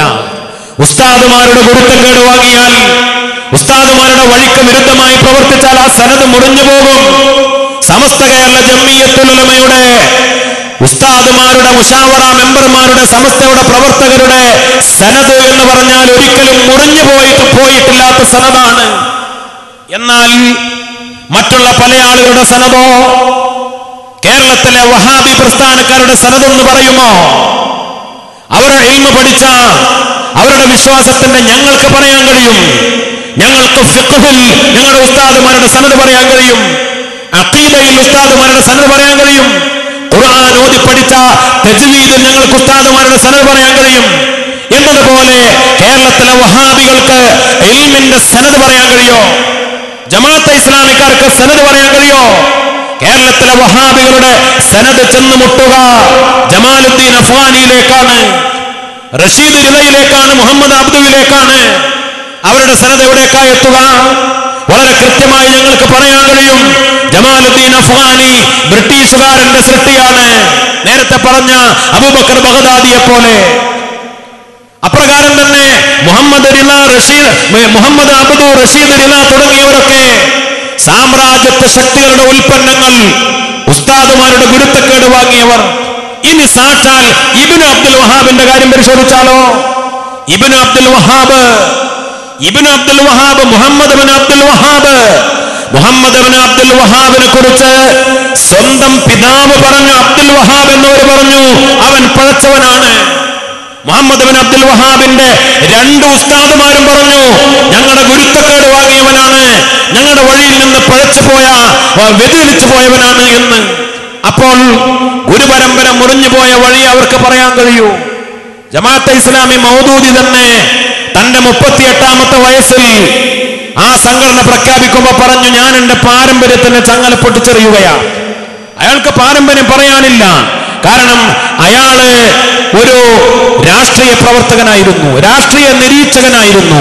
ധാരാളം വായിക്കുന്ന പത്രമാധ്യമങ്ങളും സാഹിത്യങ്ങളും വായിക്കുന്ന ഇന്നത്തെ ഒരു ബുദ്ധിജീവി എന്നൊക്കെ പറയാൻ പറ്റുന്ന ഒരു ഗണത്തിലായിരുന്നു മൗദൂദി. അയാളുടെ ആ ബുദ്ധിയിൽ അയാൾ ഒരു ഇസ്ലാമിനെ ഉണ്ടാക്കി. പാരമ്പര്യത്തെ മുഴുവനും വലിച്ചെറിഞ്ഞു. എന്നിട്ട് അയാൾ പ്രഖ്യാപിച്ചു, ഞാനിപ്പോൾ ഒരു നവമുസ്ലിമാണ്, പുതിയ മുസ്ലിമാണ്. അശ്ഹദു അല്ലാ ഇലാഹ ഇല്ലല്ലാഹ് വഅശ്ഹദു അന്ന മുഹമ്മദ് റസൂലുള്ളാഹ്. അയാൾക്ക് ഒരു പരമ്പര പറയാൻ കഴിയോ? പിന്നെ അങ്ങനെ ഓരോരുത്തരും കേരളത്തിലെ മറ്റുള്ള ഓരോ സംഘടനകൾ, അവരുടെ വഴികൾ, കേരളത്തിലെ വിഘടിത വിഭാഗമാണെങ്കിലും അവർക്ക് അവരുടെ സനദ് പറയാൻ കഴിയോ? ശൈഖുനാ ശംസുൽ ഉലമയുടെ ഗുരുത്തക്കേട് വാങ്ങിയവർക്ക്, കണ്ണിയത്ത് ഉസ്താദിന്റെ ഗുരുത്തക്കേട് വാങ്ങിയവർക്ക്, അവരെ കണ്ണീര് കുടിപ്പിച്ചവർക്ക്, അവരെ കോടതി കയറ്റിയവർക്ക്, അവരെ വേദനിപ്പിച്ചവർക്ക് എന്ത് സനദാണ്, എന്ത് ഗുരുപരമ്പരയാണ് പറയാനുള്ളത്? പൊട്ടിപ്പോയ സനദിന്റെ, പൊട്ടിപ്പോയ സിൽസിലയുടെ, ഗുരുപരമ്പരയുടെ വഴികളെ അവർക്ക് പറയാൻ കഴിയും. ഉസ്താദുമാരുടെ ഗുരുത്വവും വാങ്ങിയ അതാണ് യഥാർത്ഥ തറവാടിത്തമുള്ള ഇൽമ് എന്ന് പറഞ്ഞാൽ. മഹാനായ മുത്തനബി സല്ലല്ലാഹു അലൈഹി വസല്ലമ തങ്ങൾ പറഞ്ഞ ഒരു ഹദീസ്, കുൻ ആലിമൻ ഔ മുതഅല്ലിമൻ ഔ മുഹിബ്ബൻ ഔ മുസ്തമിയൻ വലാ തകുൻ ഖാമിസ. ഈ ഹദീസിനെ കുറിച്ച് പല അഭിപ്രായങ്ങളും മഹാന്മാർ രേഖപ്പെടുത്തിയിട്ടുണ്ട്. പക്ഷേ ഇൽമിന്റെ കാര്യം പറയുമ്പോ ഈ ആശയമുള്ള ഈ ഹദീസ് മഹാന്മാരായ ഉലമാക്കൾ, മഹാന്മാര് മുഴുവനും പഠിപ്പിക്കുന്നു. ഒന്നുകിൽ നിങ്ങൾ ആലിമീങ്ങളാവണം, അല്ലെങ്കിൽ മുതഅല്ലിമീങ്ങളാവണം, അല്ലെങ്കിൽ ഇൽമിന്റെ അഹ്ലുകാരെ അങ്ങേയറ്റം ഇഷ്ടപ്പെടുന്ന, അവരെ സ്നേഹിക്കുന്നവരാവണം, അല്ലെങ്കിൽ അവരെ കേട്ടനുസരിക്കുന്ന. മറ്റൊരു റിപ്പോർട്ടിലാവും മുത്തബിയൻ എന്നുണ്ട്, അവരെ ഇത്തിബാ ചെയ്യുന്ന, കലവറയില്ലാതെ പിൻപറ്റുന്നവരാണ്. വലാത്ത കുൻ ഖാമിസ, അഞ്ചാമനാവരുത്. ഈ ഹദീസ് ഹുമൈദ് റഹിമഹുല്ലാ എന്ന മഹാൻ ഹസൻ തങ്ങളിൽ നിന്ന്, ബഹുമാനപ്പെട്ട ഹസനുൽ ബസരി തങ്ങളിൽ നിന്ന് പഠിക്കുകയാണ്. അപ്പോൾ ഹുമൈദ് റഹിമഹുല്ലാഹ് ചോദിച്ചു, മഹാനവറുകളെ, തന്റെ ഉസ്താദിനോട് ചോദിച്ചു, മുത്തനബി പറഞ്ഞല്ലോ വലാ തകുൻ ഖാമിസ, അഞ്ചാമനാവരുത് എന്ന്. ഏതാണ് ഈ അഞ്ചാമൻ? മൽ ഖാമിസ്, ഏതാണ് ഈ അഞ്ചാമൻ എന്ന് ചോദിച്ചു. അപ്പോൾ ബഹുമാനപ്പെട്ട ഒറ്റ വാക്കിൽ ഉത്തരം പറഞ്ഞു, അൽ മുബ്തദി, അവൻ മുബ്തദിയാണ് എന്ന് പറഞ്ഞ. വലാ തകുൻ ഖാമിസ എന്ന് പറഞ്ഞ വലാ തകുൻ മുബ്തദിഅ. അപ്പോൾ എന്താണ് സനദുള്ള ഇൽമിന്റെ വഴി? ഇസ്ലാമിന്റെ കർമ്മത്തിലും വിശ്വാസത്തിലും ഇസ്ലാമിക പാരമ്പര്യം എന്ന് പറഞ്ഞാൽ ആലിമീങ്ങളുടെ, മുത്താലിമീങ്ങളുടെ, അവരെ അങ്ങേയറ്റം സ്നേഹിക്കുന്ന, അവരെ പറഞ്ഞത് കേട്ടനുസരിക്കുന്ന, ഇത്തിബാഅ് ചെയ്യുന്ന ഒരു പരമ്പര, ഒരു വഴിയാ. അതിൽ നിന്ന് വ്യതിചലിച്ചാൽ അത് ബിദ്അത്തിന്റെ വഴിയാണ്. ബിദ്അത്ത് എന്ന് പറഞ്ഞാൽ ഇത്തിബാഉൽ ഹവാ, സ്വന്തം ദേഹേച്ഛയെ പിൻപറ്റുന്ന വഴിയാണ്. ഉസ്താദുമാരെ പിൻപറ്റുന്ന, ഇൽമിന്റെ അഹ്ലുകാരെ പിൻപറ്റുന്ന, അവർ അംഗീകരിക്കുന്ന വഴിയല്ല. ബഹുമാനപ്പെട്ട ഹുജ്ജത്തുൽ ഇസ്ലാം അബൂ ഹാമിദുൽ ഗസ്സാലി തങ്ങൾ ഈ ഹദീസിനെ പറഞ്ഞപ്പോ വലാ തകുൻ ഖാമിസ എന്നിടത്ത് പറഞ്ഞു വലാ തകുൻ മുബ്ഗിള, നീ ഉസ്താദുമാരോട്, മഹാന്മാരോട്, അവരോട് എതിരായി അവരോട് ദേഷ്യമുള്ളവനാകരുത്, അവരോട് ദേഷ്യമുള്ളവനാവരുത്, അവരോട് വെറുപ്പുള്ളവനാവരുത്. സത്യത്തിൽ ഏത് കാലഘട്ടത്തിലും ബിദ്അത്തിന്റെ വഴി എന്ന് പറഞ്ഞാൽ ഇൽമിനോടും ഇൽമിന്റെ അഹ്ലുകാരോടും മഹാന്മാരോടുമുള്ള അങ്ങേയറ്റത്തെ ദേഷ്യവും പകയുമാണ്. പഴയകാലത്ത് ഖവാരിജുകൾ, റാഫിലുകൾ, മുഅ്തസിലികൾ, അവരൊക്കെ എല്ലാ ബിദ്അത്തുകാരുടെയും അടിത്തറ ഇൽമിന്റെ അഹ്ലുകാരെ കരിവാരിത്തേക്കലും അവരോടുള്ള പകയും വിദ്വേഷവുമാണ്. വഹാബികളും അത് തന്നെയല്ലേ ചെയ്തത്? സൗദി അറേബ്യയിലെ 2000-ലധികം വരുന്ന പ്രമുഖ ആലിമീങ്ങളെ, പണ്ഡിതന്മാരെ വഹാബിയത്തിന്റെ രാക്ഷസന്മാർ ആ കാലഘട്ടത്തിൽ കൊന്നൊടുക്കിയിട്ടുണ്ട്. നിരവധി കിതാബുകൾ ചുട്ടരിച്ചു കളഞ്ഞു, ദലായിലുൽ ഖൈറാത്തിന്റെ ഏടുകൾ കത്തിച്ചു കളഞ്ഞു. മഹാന്മാരായ ഔലിയാക്കളുടെ, സ്വഹാബിമാരുടെ, താബിഈങ്ങളുടെ, ഉലമാക്കളുടെ, സാദാത്തുക്കളുടെ, മഹാന്മാരുടെ ഒക്കെ ഖബറുകൾ, അതിന്റെ മുകളിൽ ഖബറുകൾ കെട്ടിപ്പൊക്കിയതും അതിന്റെ മുകളിലെ കുബ്ബകളും ഒക്കെ ഇടിച്ചു നിരപ്പാക്കി എന്തൊക്കെ ക്രൂരതകൾ ചെയ്തു. വഹാബിയത്ത് കടന്നു വരുന്ന സമയത്ത് മക്കയിലെ ആലിമീങ്ങളും മക്ക നിവാസികളും അതിനെ എതിർത്തപ്പോ മക്കക്കാർക്കെതിരെ ഉപരോധം പ്രഖ്യാപിച്ചു വഹാബിയത്തിന്റെ അന്നത്തെ കാബാലികർ. ഞാൻ അങ്ങനെ പറയുമ്പോ ഇത്ര ക്രൂരമായി പോവുകയാണെന്ന് ചിന്തിക്കരുത്.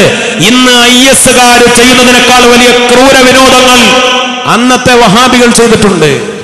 മക്കക്കാർക്കെതിരെ ഉപരോധം പ്രഖ്യാപിച്ചപ്പോ മക്കയിലെ ആളുകൾക്ക് അന്നം കിട്ടാതെ, വെള്ളം കിട്ടാതെ, ഭക്ഷണം കിട്ടാതെ കഷ്ടപ്പെട്ട് ജീവൻ നിലനിർത്താൻ വേണ്ടി നായെ അറുത്ത് പോലും ഭക്ഷണം കഴിക്കേണ്ടി വന്നിട്ടുണ്ട് എന്ന ചരിത്രങ്ങൾ കാണുമ്പോ കരളലിഞ്ഞു പോകും. അത്ര വലിയ ക്രൂരതകൾ ആ കാലഘട്ടത്തിലെ ആളുകൾ ചെയ്തു. ചില കാര്യങ്ങളൊക്കെ കിതാബുകളിൽ വായിക്കുമ്പോൾ നമുക്ക് തോന്നും ഇന്നത്തെ IS-കാര് പോലും ഇങ്ങനെ ചെയ്തിട്ടില്ലല്ലോ എന്ന്. IS-കാരും ആ ഒരു വഴിയിൽ തന്നെയാണ്, ബിദ്അത്തിന്റെ വഴി. IS എന്ന് പറഞ്ഞാൽ ആ വഹാബിയത്ത് അതിന്റെ വിശ്വാസമുള്ളവരാണ് എന്ന് കേരളത്തിലെ വഹാബികൾ തന്നെ പറയുന്നു. നമ്മൾ പറയണ്ട, എതിരാളികൾ പറയുകയാണ് എന്ന് പറഞ്ഞ് അതിനെ തള്ളിക്കളയണ്ട. കേരളത്തിലെ ഔദ്യോഗിക വിഭാഗം മുജാഹിദ് പ്രസ്ഥാനത്തിന്റെയും വിഘടിച്ചു പോയ മടൂർ വിഭാഗം പ്രസ്ഥാനത്തിന്റെയും അവരുടെ മുഖപത്രങ്ങളിലൊക്കെ വന്ന ലേഖനങ്ങളിലൂടെ കൃത്യമായി തെളിയിക്കാൻ കഴിയും. IS-ഉം അതേപോലെ മറ്റുള്ള പല സംഘടനകൾ, ബോക്കോ ഹറാം പോലെ, അൽ ഷബാബ് പോലെ, അൽ ഖായിദ പോലെ, താലിബാൻ പോലെ കഴിഞ്ഞു പോയതും ഇപ്പോൾ ഉള്ളതുമായ തീവ്ര ഭീകര സംഘടനകളുടെയൊക്കെ ആശയം എന്ന് പറഞ്ഞാൽ വഹാബിസമാണ് എന്ന്. അല്ലാഹു റബ്ബുൽ ഇസ്സത്ത് കാത്തുരക്ഷിക്കട്ടെ. എന്തുകൊണ്ട്?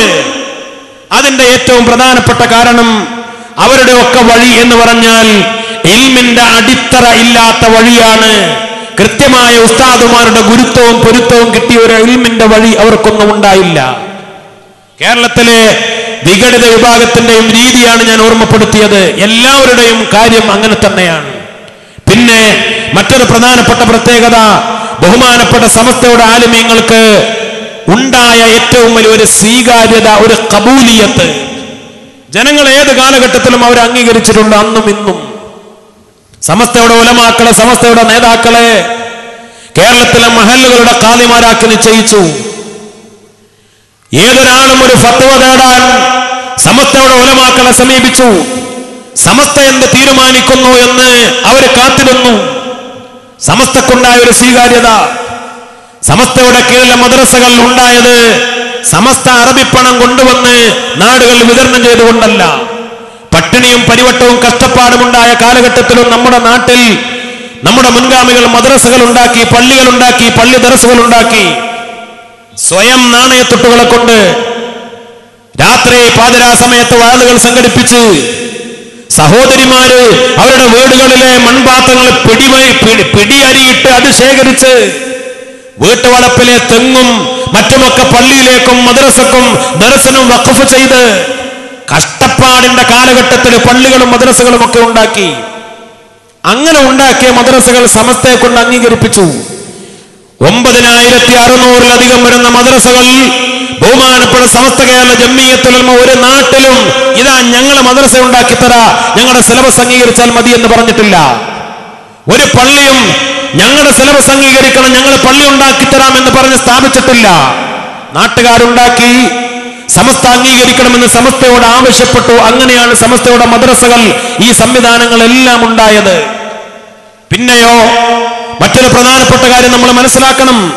എന്റെ പ്രിയപ്പെട്ട സഹോദരന്മാരെ, കേരളത്തിലെ മഹാഭൂരിപക്ഷം വരുന്ന ജനങ്ങളുടെ അംഗീകാരം പാണക്കാട്ടെ സാദാത്തുക്കൾ ബഹുമാനപ്പെട്ട PMS പൂക്കോയ തങ്ങളും ബഹുമാനപ്പെട്ട സയ്യിദ് മുഹമ്മദ് അലി ശിഹാബ് തങ്ങളും സയ്യിദ് ഉമർ അലി ശിഹാബ് തങ്ങളും അതേപോലെ സമസ്തയുടെ ഉലമാക്കൾ മഹാന്മാരായ നേതാക്കൾ അവരായിരുന്നു കേരളത്തിലെ മഹാഭൂരിപക്ഷം വരുന്ന മഹല്ലുകളുടെ ഖാദിമാർ. സമസ്തയുടെ ഉലമാക്കളുടെ ഏറ്റവും വലിയ പ്രത്യേകത മറ്റുള്ള നാടുകളിൽ ഖാദിമാരാക്കി എന്ന് മാത്രമല്ല, മറ്റുള്ള നാട്ടുകാർ അംഗീകരിച്ചു എന്ന് മാത്രമല്ല, അതിനേക്കാൾ സമസ്തയുടെ ഏത് കാലഘട്ടത്തിലും ഇപ്പോഴും സമസ്തയുടെ എല്ലാ മുശാവറ മെമ്പർമാരെയും നിങ്ങൾ പരിശോധിക്ക്, സമസ്തയുടെ ഉലമാക്കളെ നിങ്ങൾ പരിശോധിക്ക്, സ്വന്തം നാട്ടിൽ അവർക്ക് ഏറ്റവും വലിയ ഖബൂലിയത്തുണ്ട് എന്നതാണ്. അതൊരു വലിയ പ്രത്യേകതയാണ്. ബഹുമാനപ്പെട്ട ശൈഖുന സൈനുൽ ഉലമ ചെറുശ്ശേരി ഉസ്താദ് സ്വന്തം നാട്ടിൽ ഏറ്റവും വലിയ സ്വീകാര്യത ഉണ്ടായിരുന്നു. സ്വന്തം നാട്ടിലെ ഖാദിയായിരുന്നു ബഹുമാനപ്പെട്ട ശൈഖുന ചെറുശ്ശേരി ഉസ്താദ്. ബഹുമാനപ്പെട്ട ശൈഖുന കോയക്കുട്ടി ഉസ്താദ്, സമസ്തയുടെ ഓരോ നേതാക്കൾ, പാറന്നൂർ ഉസ്താദ്, ഈ അടുത്ത് വഫാത്തായി പോയവർ, ഇപ്പോൾ ജീവിച്ചിരിക്കുന്ന ആളുകൾ നിങ്ങൾ പരിശോധിക്ക്. കുമരമ്പത്തൂര് ബഹുമാനപ്പെട്ട AP ഉസ്താദ് സ്വന്തം നാട്ടിലെ ഖാദിയാണ്, കുമരമ്പത്തൂരിലെ ഖാദിയാണ്. എന്നാൽ എന്റെ ജില്ലയാണ് കുമരമ്പത്തൂര്. ബഹുമാനപ്പെട്ട നമ്മുടെ ശംസുദ്ദീൻ MLA ആ മണ്ഡലം മണ്ണാർക്കാട് മണ്ഡലത്തിലാണ് കുമരമ്പത്തൂര്. പാലക്കാട് ജില്ലയിലെ വിഘടിത ഖാദി, ജില്ലാ ഖാദി, അങ്ങനെ ഉണ്ടല്ലോ അവർക്കൊരു ജില്ലാ ഖാദി, ജില്ലാ സംയുക്ത ഖാദി. ആ ജില്ലാ സംയുക്ത ഖാദി കുമരമ്പത്തൂർക്കാരനാണ്. വിഘടിത വിഭാഗത്തിന്റെ പാലക്കാട് ജില്ലയിലെ ജില്ലാ ഖാദി കുമരമ്പത്തൂരുകാരനായിട്ട് സ്വന്തം മഹല്ലിന്റെ ഖാദിസ്ഥാനമില്ല എന്ന് മാത്രമല്ല, സ്വന്തം മഹല്ലിൽ യാതൊരു അംഗീകാരവുമില്ല. പിന്നെ ഒരു ജില്ലാ ഖാദി എന്നിങ്ങനെ പറഞ്ഞു നടക്കാണ്. പാലക്കാട് ജില്ലയിൽ ജില്ലാ ഖാദിയാവാൻ എത്ര മഹല്ലുകൾ അയാളെ ബൈഅത്ത് ചെയ്തിട്ടുണ്ട് എന്ന് കണക്ക് പറയാൻ അവർ ഇന്നേവരെ തയ്യാറായിട്ടില്ല. അത് എല്ലാ ജില്ലാ ഖാദിമാരുടെ അവസ്ഥ അതാണ്. മലപ്പുറം ജില്ലാ ഖാദി, അതേപോലെ കോഴിക്കോട് ജില്ലാ ഖാദി, ഏത് ജില്ലാ ഖാദിയാണെങ്കിലും ഏതൊക്കെ മഹല്ല്, ഒരു മഹല്ല് എന്നുള്ള നിലയിൽ അടിസ്ഥാനപരമായി ജനങ്ങളുടെ അംഗീകാരമുള്ള മഹല്ല് അതാണല്ലോ. എത്ര മഹല്ലുകളുണ്ട് അത് പറയാൻ കഴിയുമോ? ഏത് നാട്ടിൽ പോയാലും ചിലപ്പോൾ കുറെ പള്ളികൾ ഉണ്ടാവാം. അത് ജമാഅത്തെ ഇസ്ലാമിക്ക് പള്ളികളുണ്ട്, വഹാബികൾക്ക് പള്ളികളുണ്ട്. അറബികളുടെ കയ്യിൽ പണമുള്ള കാലത്തോളം അറബികളോട് 4 വർത്തമാനം പറഞ്ഞ് ആ പണം കൊണ്ടുവരാൻ കഴിഞ്ഞാൽ പള്ളികൾ ഉണ്ടാക്കാം. പണമുണ്ടെങ്കിൽ പള്ളി ഉണ്ടാക്കാലോ.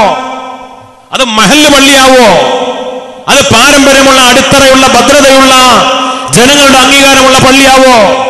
പള്ളി ആവശ്യമില്ലാത്ത സ്ഥലങ്ങളിൽ ഇങ്ങനെ ജനങ്ങളെ തമ്മിലടിപ്പിക്കാൻ വേണ്ടി സമാന്തര പള്ളികൾ ഉണ്ടാക്കി, അത് മഹല്ലുകളാവൂല. അതിന് മഹല്ല് എന്ന അംഗീകാരം ലഭിക്കൂല. ഒരു ടൗണിൽ പള്ളി ഉണ്ടാക്കി അത് മഹല്ലാവോ? ഇങ്ങനെ ഒരുപാട് ആളുകൾ, ബഹുമാനപ്പെട്ട സമസ്തയുടെ ജനറൽ സെക്രട്ടറി ആലിക്കുട്ടി ഉസ്താദ് 14-ാമത്തെ വയസ്സിൽ തിരൂർക്കാട് ഉസ്താദിന്റെ ജന്മനാട്ടിലെ പള്ളിയിൽ ഖുത്ബ ഓതാൻ തുടങ്ങിയതാണ്. 17-ാമത്തെ വയസ്സിൽ മഹല്ലിലെ ഖാദിയായി. ഇന്നത്തെ സമസ്തയുടെ ജനറൽ സെക്രട്ടറിക്ക് സ്വന്തം നാട്ടിലെ അംഗീകാരമാണ് ഞാൻ പറയുന്നത്. 17-ാമത്തെ വയസ്സിൽ സ്വന്തം മഹല്ലിലെ ഖാദിയായി നിയമിക്കപ്പെട്ടിട്ടുണ്ട്. ഇതുവരെയും ബഹുമാനപ്പെട്ട ഉസ്താദാണ് ഖാദി, അവിടുത്തെ ഖതീബ്. ഇങ്ങനെ ഓരോരുത്തരും സമസ്തയുടെ ട്രഷറർ ബഹുമാനപ്പെട്ട സയ്യിദ് ജിഫ്രി മുത്തുക്കോയ തങ്ങൾ, അങ്ങനെ സമസ്തയുടെ ഓരോ ഉലമാക്കളെ നിങ്ങൾ പരിശോധിക്ക്, പഠിക്ക്. പിന്നെ മറുവിഭാഗത്തുള്ള ആളുകൾക്കും അവരുടെ സ്വന്തം നാട്ടിലെ അംഗീകാരവും നിങ്ങളൊന്ന് പഠിച്ചാൽ മതി, വിലയിരുത്തിയാൽ മതി. ഞാൻ ഓരോരുത്തരുടെ പേരെടുത്ത് പറയുന്നില്ല. ഈ അംഗീകാരം ഞാൻ കുറ്റം പറയല്ല. ഒരു ദിവസം ഞാനും ബഹുമാനപ്പെട്ട സാലിം ഫൈലി കുളത്തൂരും ഞങ്ങള് ഉള്ളാള് തങ്ങളെ കാണാൻ പോയി. അദ്ദേഹം മരണപ്പെട്ടു പോയി, പുറത്തു കൊടുക്കട്ടെ. നമ്മൾ ചിന്തിക്കണം, ഞങ്ങളൊരു കാണാൻ പോയ ഒരു സാഹചര്യത്തിൽ കാണാൻ പോയതാണ്. ഞങ്ങളന്ന് SKSUവിന്റെ ഭാരവാഹികളായിരുന്ന സമയത്ത് ഒരു പ്രത്യേക സാഹചര്യത്തിൽ കാണാൻ പോയി. അപ്പോൾ ചെന്നപ്പോൾ അദ്ദേഹം ഐക്യത്തെക്കുറിച്ച് ഞങ്ങളോട് സംസാരിച്ചു. ഐക്യത്തെക്കുറിച്ച് പറഞ്ഞപ്പോൾ അദ്ദേഹം പറഞ്ഞ ഒരു കാര്യം, അദ്ദേഹത്തിന്റെ സ്വന്തം നാട്ടിലോ മരിച്ചുപോയ ഒരാളെ കുറിച്ച് കുറ്റം പറയല്ല, പക്ഷെ ആ സാധു അദ്ദേഹത്തെ ചില കാര്യങ്ങൾ പറഞ്ഞ് പറ്റിച്ച് വലിയ ആളാക്കി അവതരിപ്പിച്ച് ജനങ്ങൾക്കിടയിൽ കൊണ്ടു നടന്ന് അങ്ങനെ അയാൾ ഒരു വഴിക്കാക്കിയതാണ്. സത്യത്തിൽ സ്വന്തം ജന്മനാട്ടിലോ സ്വന്തം നാട്ടിലോ അയാൾക്ക് ഒരു അംഗീകാരം ഉണ്ടായിരുന്നില്ല. അദ്ദേഹം പറഞ്ഞു ഐക്യപ്പെടണം, ഐക്യപ്പെടണം. അദ്ദേഹം പറഞ്ഞു അതിന് ആദ്യം നാടുകളിലാണ് ഐക്യം ഉണ്ടാവേണ്ടത്, മേലെ ഐക്യം പിന്നുണ്ടായിക്കോളും. ഓരോ മഹലിൽ ആദ്യം ഐക്യം ഉണ്ടാവണം. എന്നിട്ട് അദ്ദേഹം പറഞ്ഞു, ഞാൻ എന്റെ സ്വന്തം നാട്ടിൽ ജുമുഅക്ക് കൂടിയിട്ട് 15 കൊല്ലമായി എന്ന് പറഞ്ഞു. സ്വന്തം നാട്ടിലെ പാരമ്പര്യമുള്ള പള്ളിയിലേക്ക് അഭിമാനത്തോടുകൂടെ പോകാൻ പോലും സാധിക്കാതെ സ്വന്തം നാട്ടിൽ അംഗീകാരം ലഭിക്കാത്തത് കൊണ്ട് അപ്പൊ അവരൊക്കെ ആഗ്രഹിച്ചു അങ്ങനെ മഹല്ല് തലത്തിലൊക്കെ ഒരു ഐക്യം ഉണ്ടായി കഴിഞ്ഞാൽ പിന്നെ മഹല്ലിലും അവിടെയൊക്കെ അംഗീകാരം ലഭിക്കുമല്ലോ. മഹല്ല് കമ്മിറ്റിയിലും അതേപോലെ മഹല്ലിലെ ഖാദിയാക്കാനും അതേപോലെ ജനങ്ങൾക്കിടയിലൊക്കെ ഒരു സ്വീകാര്യത വരുമല്ലോ. ഇത് കേവലം അടിത്തറയിൽ നിന്നല്ല ആദ്യം ഉണ്ടാകേണ്ടത്. ഞങ്ങൾ പറഞ്ഞു, അല്ല തങ്ങൾ പാവ, ആദ്യം മുകളിൽ നിന്നുണ്ടാവണം, മുകളിൽ നിന്നുണ്ടാവണം. മുകളിലുണ്ടായാൽ അത് നിമിഷങ്ങളെ കൊണ്ട് അത് അടിത്തട്ടിൽ വരെ അത് കൃത്യമായി ഉണ്ടാകും. ശൈഖുനാ ശംസുൽ ഉലമ എത്രയോ ആഗ്രഹിച്ചതായിരുന്നു, അതിനുവേണ്ടി എത്രയോ പ്രവർത്തിച്ചതായിരുന്നു. മുകളിൽ നിന്നാണ് ഉണ്ടാവേണ്ടത് ഞങ്ങൾ തിരിച്ചു പറയുകയും ചെയ്തു. അപ്പോൾ അദ്ദേഹം പറഞ്ഞത് നടക്കാൻ പോകുന്നില്ല എന്ന്.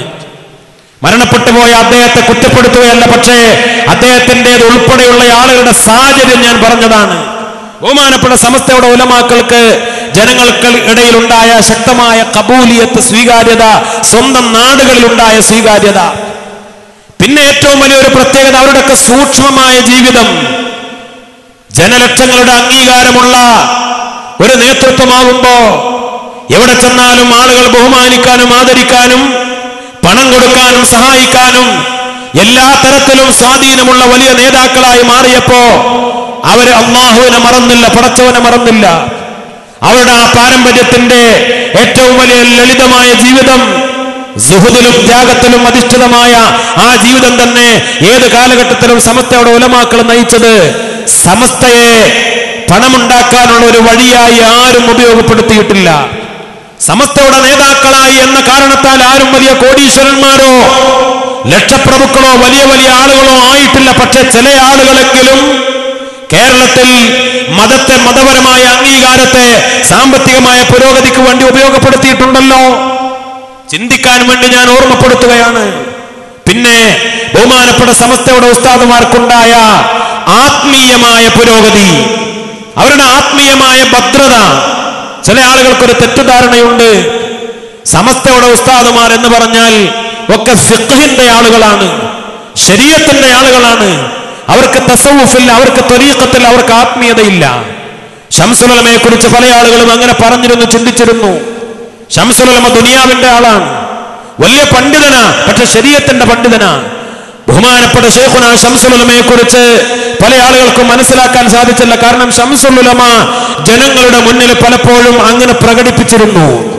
ബഹുമാനപ്പെട്ട ജിഫ്രി മുത്തുക്കോയ തങ്ങൾ ഈ അടുത്ത് പറഞ്ഞൊരു സംഭവമുണ്ട്. ബഹുമാനപ്പെട്ടവര് ഉസ്താദിന്റെ കൂടെ ജാമ്യയിൽ ഉസ്താദായി ജോലി ചെയ്യുമ്പോൾ നന്ദിയുടെ പ്രിൻസിപ്പാളാണ് ശംസുൽ ഉലമ. തങ്ങള് അവിടെ അധ്യാപകനാണ്, ഉസ്താദാണ്, ശംസുൽ ഉലമയുടെ ശിഷ്യനുമാണ്.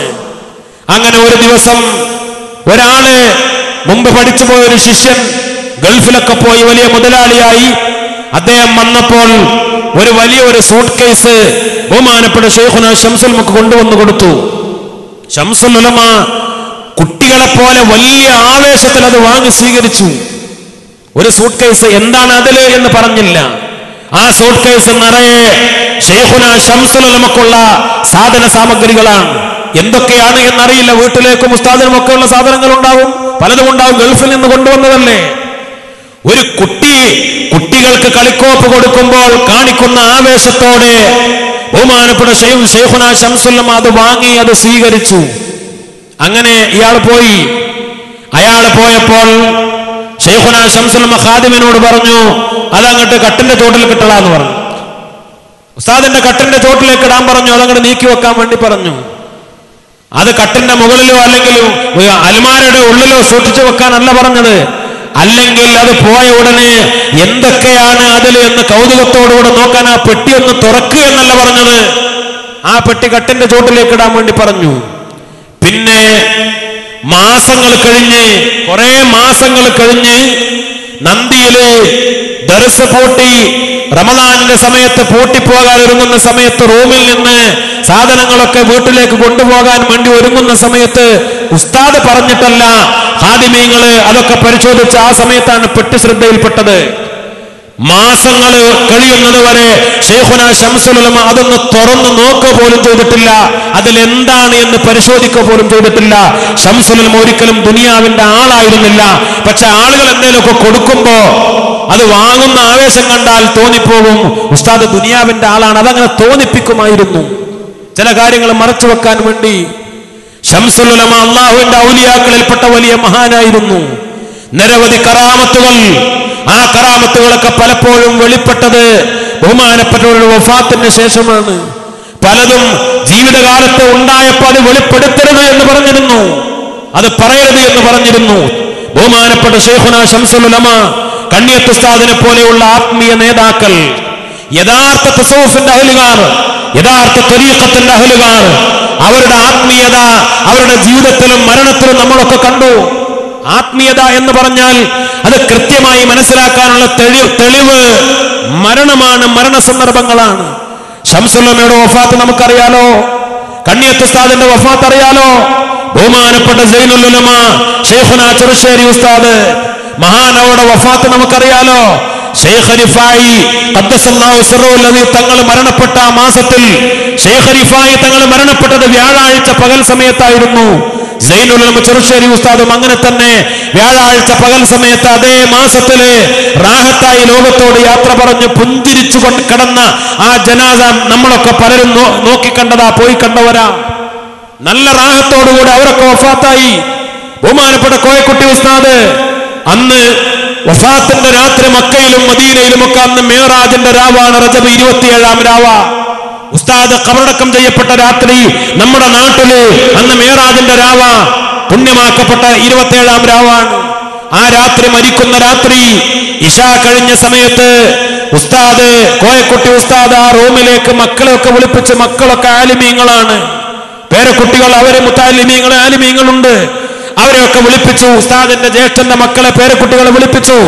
സ്ത്രീകളോട് പുറത്തു പോകാൻ പറഞ്ഞു റൂമിൽ നിന്ന്. എന്നിട്ട് മക്കളോട് പേരക്കുട്ടികളോട് പറഞ്ഞു, നമുക്ക് നമ്മുടെ ദിക്റിന്റെ ആ ഹൽക്ക ഒന്ന് നടത്തണമെന്ന് പറഞ്ഞു. ശൈഖുന ചാപ്പനങ്ങാടി വലിയുല്ലാഹി മഹാനവറുകളിന് ഇജാദത്ത് കിട്ടിയ ആ ദിക്റിന്റെ ഹൽക്ക, 1 മണിക്കൂറിലധികം നീണ്ടു നിൽക്കുന്ന ദിക്റിന്റെ ഹൽക്ക, എണ്ണം പൂർത്തിയാക്കി തഹ്ലീൽ ചൊല്ലി, സ്വലാത്തുകൾ ചൊല്ലി, മഹാന്മാരിലേക്ക് ഫാത്തിഹയോട് ദുആ ചെയ്യുന്ന ഹൽക്ക നടത്തി. ജ്യേഷ്ഠന്റെ മകൻ ബഷീർ ഫൈലിയോട് ദുആ ചെയ്യാൻ ഉസ്താദ് തന്നെ പറഞ്ഞു, ദുആ ചെയ്തു. ദുആ കഴിഞ്ഞപ്പോ വെള്ളം ചോദിച്ചു, 3 ഇരക്ക് വെള്ളം വാങ്ങിക്കൊടുത്തു. പിന്നെ ഒരു ദീർഘശ്വാസം, കണ്ണ് മറിഞ്ഞു പോവുകയാണ്, ഹാല് മാറുകയാണ്. അപ്പോൾ അവർക്ക് തോന്നി ഇത് അവസാന നിമിഷങ്ങളാണ് എന്ന്. യാസീൻ ഓതി, മരിക്കാൻ പോകുന്നവരുടെ യാസീൻ ഓതൽ സുന്നത്താണ്. യാസീൻ ഓതി, ഇന്നാ സഹാബൽ ജന്നത്തിൽ യൗമ ഫീ ശുഗ്ലിൻ ഫാകിഹൂൻ ഹും വഅസ്വാജുഹും ഫീ ളലാലിൻ അലൽ അറായികി മുത്തഖിഊൻ ലഹും ഫിഹാ ഫാകിഹത്തുൻ വലഹും മാ യദ്ദഊൻ സലാമുൻ ഖൗലൻ മിർ റബ്ബിർ റഹീം.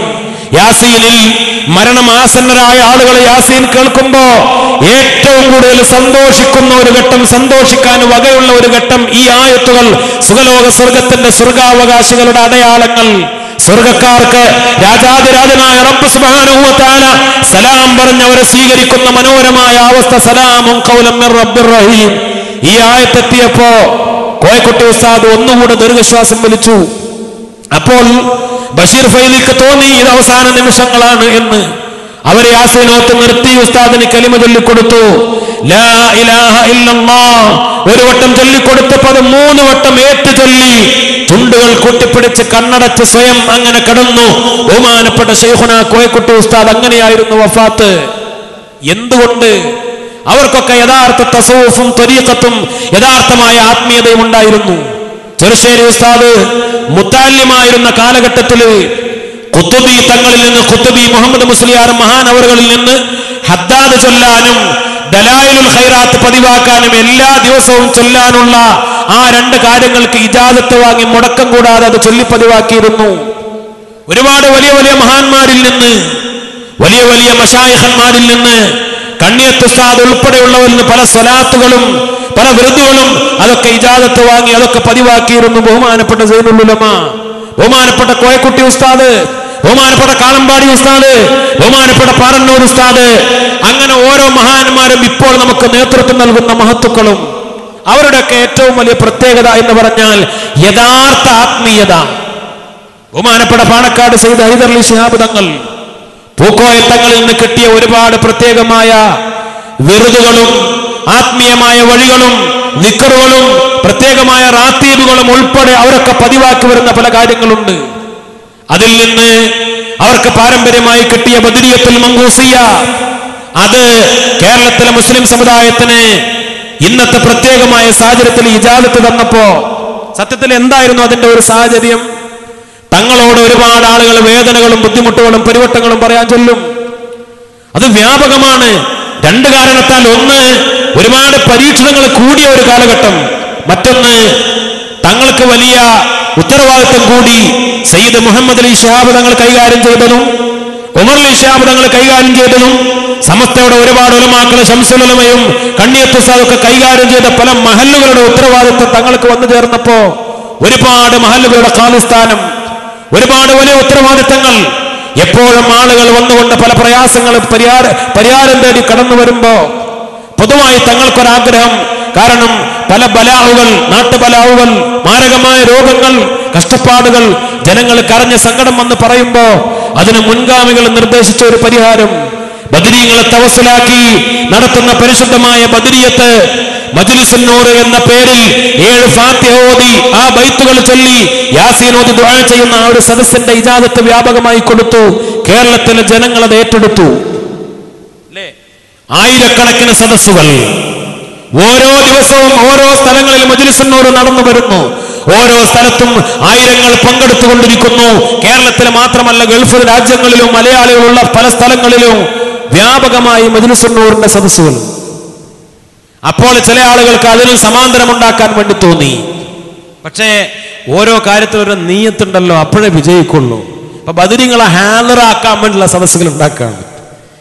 ഹാദറാക്കാൻ പേരെന്നെ അങ്ങനെയാണ്, മഹദറകൾ. ബദരീങ്ങൾ ഹാദറാവുമല്ലോ. ഓരോന്നിനൊരു ലക്ഷ്യം ഉണ്ടാവണം. ഞാൻ കുറ്റപ്പെടുത്തുകയല്ല, അല്ലാഹു റബ്ബുൽ ഇസ്സത്ത് കാത്തുരക്ഷിക്കട്ടെ. കാളിമാരെ, ജില്ലാ കാളിമാരുണ്ടാക്കിയത് എന്ത് ലക്ഷ്യത്തിന് വേണ്ടിയാ? ഓരോ സ്ഥലങ്ങളിൽ സ്ഥാപനങ്ങൾ കെട്ടിപ്പൊക്കിയത് എന്ത് ലക്ഷ്യത്തിന് വേണ്ടിയാ? നമ്മൾ വളരെ ഗൗരവത്തിൽ ചിന്തിക്കണം. ഓരോന്നും പാരയായും സമാന്തരമായും ഫിത്നയുടെ ചിന്താഗതിയോടുകൂടെ ഉണ്ടാക്കുന്നതിന് താൽക്കാലികമായ ലാഭങ്ങളെ ഉണ്ടാവുള്ളൂ. ലാഭം ഉണ്ടാവില്ല എന്ന് പറയുന്നില്ല, താൽക്കാലിക ലാഭങ്ങൾ ഉണ്ടാവും.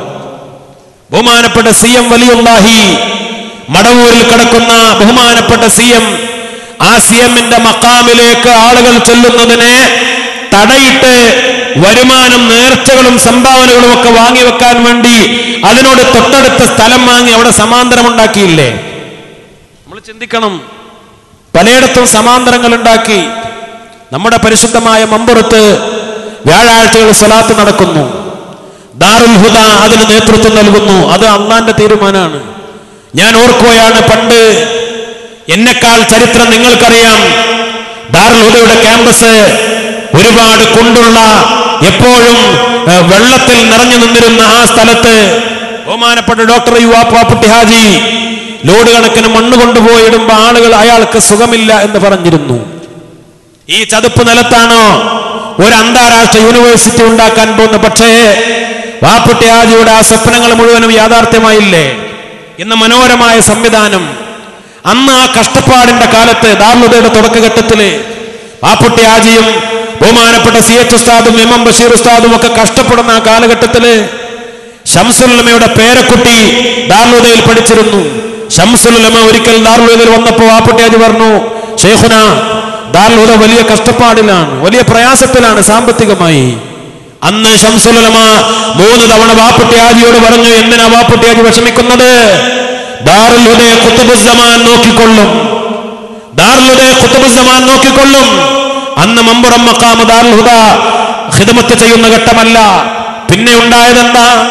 പിന്നെ വർഷങ്ങൾ കഴിഞ്ഞ് ശംസുൽ ഉലമ അന്നത് പറഞ്ഞ ദീർഘവീക്ഷണത്തോടെ പിന്നെ വർഷങ്ങൾ കഴിഞ്ഞിട്ടാണ് ദാറുൽ ഹുദക്ക് മമ്പുറം മഖാം പരിപാലിക്കാനുള്ള മഹത്തായ സൗഭാഗ്യം വന്നു ചേരുന്നത്. അതിന് പാര പണിയാൻ പലരും എന്തൊക്കെ ശ്രമം നടത്തി, ഞാൻ ആ ചരിത്രമൊന്നും പറയുകയല്ല.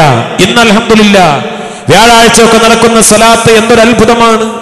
എത്ര ആളുകളാണ് ഇപ്പോൾ കഴിഞ്ഞ ആണ്ട് നേർച്ച എന്തൊക്കെ ജനകീയമായി, അത് വിശാലമായി. കാരണം ജനങ്ങൾക്കറിയാം അത് കാര്യങ്ങളൊക്കെ വളരെ ഭദ്രമായിട്ടാണ് നടന്നു പോകുന്നത്.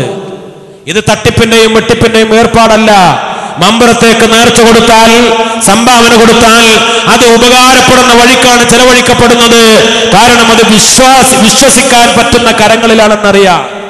അതിനെ പാരവെച്ച് സമാന്തര സ്വലാത്തുകളോ മറ്റോ ഉണ്ടാക്കിയ വിജയിക്കാൻ പോകുന്നില്ല. താൽക്കാലികമായ വിജയങ്ങൾ ഉണ്ടാകാം. എവിടെയും മഖബറകൾക്ക് സമാന്തരം, സ്ഥാപനങ്ങൾക്ക് സമാന്തരം, ഖാദിമാർക്ക് സമാന്തരം, മഹല്ലുകൾക്ക് സമാന്തരം, മദ്രസകൾക്ക് സമാന്തരം, അങ്ങനെ സമാന്തരം. ഇപ്പൊ മജ്ലിസുൻ നൂറിന് സമാന്തരം. അവിടെ ബദരീങ്ങൾ ഹാജരാകാൻ പോകുന്നില്ല. അതൊക്കെ അത് മനസ്സിൽ വെച്ചാൽ മതി. ഓരോ കാര്യത്തിനും നിയത്ത് നന്നാവണം. ഇതിന് തുടക്കം തന്നെ പഴിച്ചു പോയിട്ടുണ്ട്. ഞാൻ ആരെയും ആക്ഷേപിക്കുകയല്ല. സത്യത്തിൽ എന്താ സംഭവിച്ചത്? ഞാൻ ഒറ്റ കാര്യം കൂടെ പറഞ്ഞ് അവസാനിപ്പിക്കുകയാണ്. ബഹുമാനപ്പെട്ട സമസ്ത കേരള ജംഇയ്യത്തുൽ ഉലമ, നമുക്ക് വേദനയുണ്ട് ഇന്നത്തെ ഈ കാര്യങ്ങളിലൊക്കെ, ഈ അഭിപ്രായ വ്യത്യാസങ്ങളിൽ. കാരണം ഇത് മദ്രസകളിൽ, മഹല്ലുകളിൽ, ചില മദ്രസകൾ അടച്ചുമുറി വെച്ച്, ചില മദ്രസകൾ താഴെയും മുകളിലും ഓഹരി വെച്ച്, ഉള്ള മദ്രസ അടച്ചുപൂട്ട് വേറെ 2 മദ്രസ പുതിയതുണ്ടാക്കി. ഇങ്ങനെ മഹല്ലുകളിൽ എവിടെയും ഫിത്നയും ഫസാദും പ്രശ്നങ്ങളും കലാപങ്ങളും ഇപ്പോഴും തുടർന്നുകൊണ്ടിരിക്കുകയാണല്ലോ. എന്തിനാണ് ഇതൊക്കെ സംഭവിച്ചത്? എന്താ അടിസ്ഥാനപരമായ കാരണം? അന്ന് 2 കാരണങ്ങളാ പറഞ്ഞത്. ഒന്ന്, സമസ്ത ഒരു രാഷ്ട്രീയ പാർട്ടിയുടെ വാലായി. മറ്റൊന്ന് പറഞ്ഞത് ബിദ്അത്തുകാർക്ക് ഒരു മൃദു സമീപനം. ഞാൻ ചുരുക്കി പറയാം ഒറ്റ വാക്കിൽ, മൃദു സമീപനം. ആ മൃദു സമീപനത്തിന്റെ ഭാഗമായി മദ്രസയിലെ പാഠപുസ്തകങ്ങളിൽ നിന്ന് മുജാഹിദ് ജമാഅത്തെ ഇസ്ലാമിക്കാർക്ക് സലാം പറയാൻ പാടില്ല എന്ന ഭാഗം അഖ്ലാഖിൽ നിന്ന് സമസ്ത നീക്കം ചെയ്ത് ബിദ്അത്തുകാർക്ക് സലാം പാടില്ല എന്നാക്കിയ ഒരു ആരോപണം. അതിൽ സമസ്ത അന്ന് അങ്ങനെ ചെയ്യാൻ എന്ത് പ്രധാനപ്പെട്ട കാരണം? അന്നൊരു മുജാഹിദും ജമാഅത്താണ് പ്രധാനമായി ഉണ്ടായിരുന്നത്. പിന്നെ ഒരുപാട് ബിദ്അത്തുകാർ പിന്നെയും വന്നു. ബിദ്അത്തുകാർ പലതും പിന്നെയും വന്നുകൊണ്ടിരിക്കുന്നു. പല വ്യാജന്മാരും പലതരത്തിലുള്ള പുത്തനാശയക്കാരും വന്നുകൊണ്ടിരിക്കുന്നു. അപ്പോൾ പൊതുവായി ഫിഖഹിന്റെ കിതാബുകളിലൊക്കെ പഠിപ്പിച്ചതനുസരിച്ച്, പഴയ കാലത്ത് ഫിഖഹിന്റെ കിതാബുകളിൽ സലാം പറയുന്നതിന്റെ രീതികൾ പഠിപ്പിച്ച, അതിന്റെ വിധികൾ പഠിപ്പിച്ചെടുത്ത് ബിദ്അത്തുകാരോട് സലാം പറയാൻ പാടില്ല. അത് തന്നെ അഖ്ലാഖിലും സമസ്ത അങ്ങനെ ഒരു മാറ്റം വരുത്തി. അത് എല്ലാ ബിദ്അത്തുകാരോടുമുള്ള അകൽച്ച കൂടുതൽ ശക്തിപ്പെടുത്തി പറയുന്നതിന്റെ ഭാഗമായിട്ട്, അല്ലാതെ ബിദ്അത്തുകാരുടെ മൃദു സമീപനമൊന്നുമല്ല. അതൊരു ആരോപണമായി കൊണ്ടുവന്നു. അങ്ങനെയാണല്ലോ. പിന്നെ മറ്റൊന്ന്, ശരീഅത്ത് സംരക്ഷണത്തിന് വേണ്ടി മുതലക്കുളം മൈതാനിയിലെ സമ്മേളനത്തിൽ ശൈഖുന ശംസുൽ ഉലമ ബിദ്അത്തുകാരുമായി വേദി പങ്കിട്ടു. മുജാഹിദുൽ ഇസ്ലാം വന്നപ്പോ, അബുൽ ഹസൻ അലി നദവി വന്നപ്പോ, അന്ന് ഷാബാനു കേസുമായി ബന്ധപ്പെട്ട് ഇല്ലേ, ഇപ്പോ ഏക സിവിൽ കോഡിന്റെ ചർച്ചകൾ പിന്നെയും വന്നപ്പോ ഇപ്പോഴും സമസ്ത കേരള ജംഇയ്യത്തുൽ ഉലമ ഇൻഷാ അല്ലാഹ് ഈ അടുത്ത ദിവസം കോഴിക്കോട് വെച്ച് കേരളത്തിലെ മുസ്ലിം സംഘടനകളുടെ യോഗം ചേരാനിരിക്കുന്നു. സമസ്തയുടെ നേതാക്കൾ അതിൽ സജീവമായി പങ്കെടുക്കും. ഏക സിവിൽ കോഡിനെതിരെ ശരീഅത്തിന് വേണ്ടി മുസ്ലിം സമുദായത്തിന്റെ ഒരു പൊതു പ്രശ്നം വരുമ്പോ അത് ഏത് ഘട്ടത്തിലും അത് ബിദ്അത്തുകാരും മറ്റുള്ള മുസ്ലിം സംഘടനകളുമായി സഹകരിക്കുന്ന ആവശ്യങ്ങൾ സഹകരിക്കണം. സമസ്തയുടെ പ്രഖ്യാപിത എന്നത്തെ നിലപാടാ. ആ നിലപാടനുസരിച്ച് അന്ന് ശംസുൽ ഉലമ മുതലക്കുളം മൈതാനിയിൽ പങ്കെടുത്തത്. അപ്പൊ അവരുടെ കൂടെ ഒരു സ്റ്റേജിൽ പോയിരുന്നു എന്ന കാരണത്താൽ സുന്നത്ത് ജമാഅത്ത് പൊളിഞ്ഞു. വലിയ ആരോപണം അതൊക്കെയല്ലേ ഉന്നയിച്ചത്. അതിന്റെയൊക്കെ പേരിൽ സമസ്തയിലെ വിഘടിത ചിന്തകൾ വളർത്തിയിട്ട് അത് രൂക്ഷമായപ്പോ വർഷങ്ങൾ, മാസങ്ങൾ ശംസുൽ ഉലമയും നേതാക്കളും ഒന്നിച്ചു പോകാനുള്ള ശ്രമങ്ങൾ നടത്തി. മധ്യത്തെ ശ്രമങ്ങളൊക്കെ പരാജയപ്പെട്ട അവസാനം 6 ആളുകളെ പുറത്താക്കേണ്ടി വന്നു. 6 ആളുകളെ പുറത്താക്കി. അച്ചടക്ക നടപടി സ്വീകരിച്ചു. 34 ആളുകൾ ഇപ്പുറത്ത്. ശംസുൽ ഉലമ, കണ്ണിയത്ത് ഉസ്താദ്, ബഹുമാനപ്പെട്ട ഒരുപാട് മഹാന്മാരായ നേതാക്കള്, ബഹുമാനപ്പെട്ട മഹാനായ KK ഹസ്രത്ത്, ബഹുമാനപ്പെട്ട കരുവാരക്കുണ്ട് KK ഉസ്താദ്, ബഹുമാനപ്പെട്ട KV ഉസ്താദ്, KC ജമാലുദ്ദീൻ മുസ്ലിയാർ, ബഹുമാനപ്പെട്ട അമാനത്ത് കോയണ്ണി മുസ്ലിയാർ, ബഹുമാനപ്പെട്ട NK അബ്ദുല്ലപ്പ മുസ്ലിയാർ, ബഹുമാനപ്പെട്ട മഹാന്മാരായ പഴയ കാലത്തെ ഒരുപാട് മഹാന്മാരായ നേതാക്കള്, ഒരുപാട് മഹാന്മാർ. ആ മഹാന്മാരായ ആളുകളായി ഇപ്പുറത്ത് 34 ആളുകൾ. 6 ആളുകളെ പുറത്താക്കി.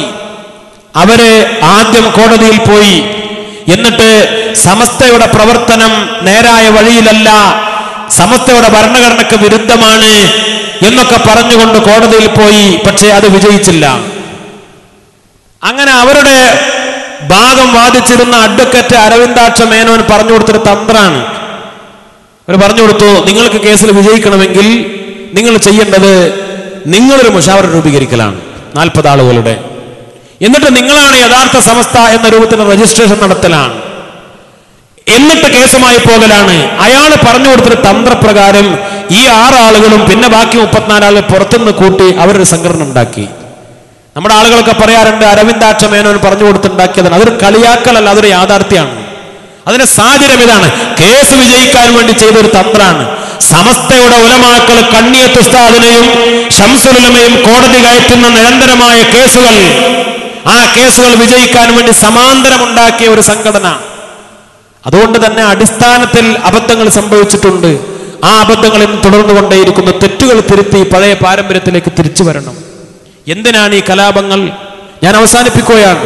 ബഹുമാനപ്പെട്ട സമസ്തയും സമസ്തയുടെ കീഴ്ഘടകങ്ങളും സമുദായത്തിന് ആവശ്യമായ പ്രവർത്തനങ്ങൾ, ഇവിടെ മദ്രസകൾ നടക്കണം ഭദ്രമായി, മഹല്ലുകൾ നടക്കണം. അൽഹംദുലില്ലാ, നമുക്കറിയാലോ 1ാം ക്ലാസ് മുതൽ +2 വരെ ലക്ഷക്കണക്കിന് കുട്ടികൾ ഇന്ന് സമസ്തയുടെ സിലബസ് അനുസരിച്ച് പഠിച്ചുകൊണ്ടിരിക്കുന്നു.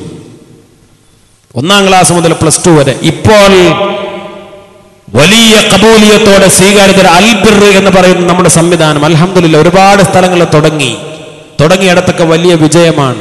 നമ്മുടെ കുഞ്ഞുമക്കൾക്ക് ചെറുപ്പത്തിലെ സ്കൂൾ പ്രായത്തിന് മുമ്പ് തന്നെയുള്ള കുട്ടികൾക്ക് 3.5 വയസ്സ് മുതൽ 5 വയസ്സ് വരെയുള്ള കുട്ടികൾക്ക് കണക്കാക്കി ഉണ്ടാക്കിയ അൽബിർ വലിയ വിജയമാണ്. സമസ്ത കാലഘട്ടത്തിനനുസരിച്ച് ചിന്തിച്ച് വികസിപ്പിച്ച് എല്ലാ കാര്യങ്ങളും വളരെ ഭദ്രമായി മുന്നോട്ട് കൊണ്ടുപോയിട്ടുണ്ട്. സമസ്തയുടെ സിലബസിനെ ആക്ഷേപിക്കുന്ന ആളുകളുണ്ട്. വളരെ കൃത്യമായി സ്കൂൾ തലങ്ങളില്, ക്ലസ്റ്റർ തലങ്ങളില് അധ്യാപകർക്കുള്ള കോച്ചിങ്ങും മറ്റുമൊക്കെ കൊടുത്തു തുടങ്ങുന്നതിന് മുമ്പ് റേഞ്ച് തലങ്ങളിൽ അധ്യാപക പരിശീലനങ്ങൾ അന്നേ കൊടുത്തു തുടങ്ങിയ രീതി സമസ്തക്ക് പാരമ്പര്യമുണ്ട്. പിന്നെ ഈ അടുത്ത കാലഘട്ടത്തിലായി പരിഷ്കരണങ്ങൾ കൊണ്ടുവന്നു. തദ്രീബ് എന്ന പേരിൽ അധ്യാപകർക്കുള്ള ശില്പശാലകളൊക്കെ പരിഷ്കരിച്ചു. പാഠപുസ്തകങ്ങൾ കാലഘട്ടത്തിനനുസരിച്ച് പരിഷ്കരിച്ചു. ഇന്ന് ഡിജിറ്റൽ സംവിധാനങ്ങളുള്ള ക്ലാസ് റൂമുകളൊക്കെ ഉള്ള മദ്രസകൾ വന്നു. പക്ഷേ അടിത്തറ ഭദ്രമാണ്. കുട്ടികളുടെ മനഃശാസ്ത്രം, കുട്ടികളുടെ പ്രായം, പഠിക്കാനുള്ള സമയം, അതോടൊപ്പം അതിനേക്കാൾ പ്രധാനം ശരീഅത്തിന്റെ നിയമങ്ങൾ. ഞാൻ ചെറിയൊരു ഉദാഹരണം പറയാം. സമസ്തയുടെ സിലബസിനെ കളിയാക്കുന്ന ആളുകൾ പറയാറുണ്ട്, അവരുടെ സിലബസിന്റെ മേന്മ പറയാറുണ്ട്.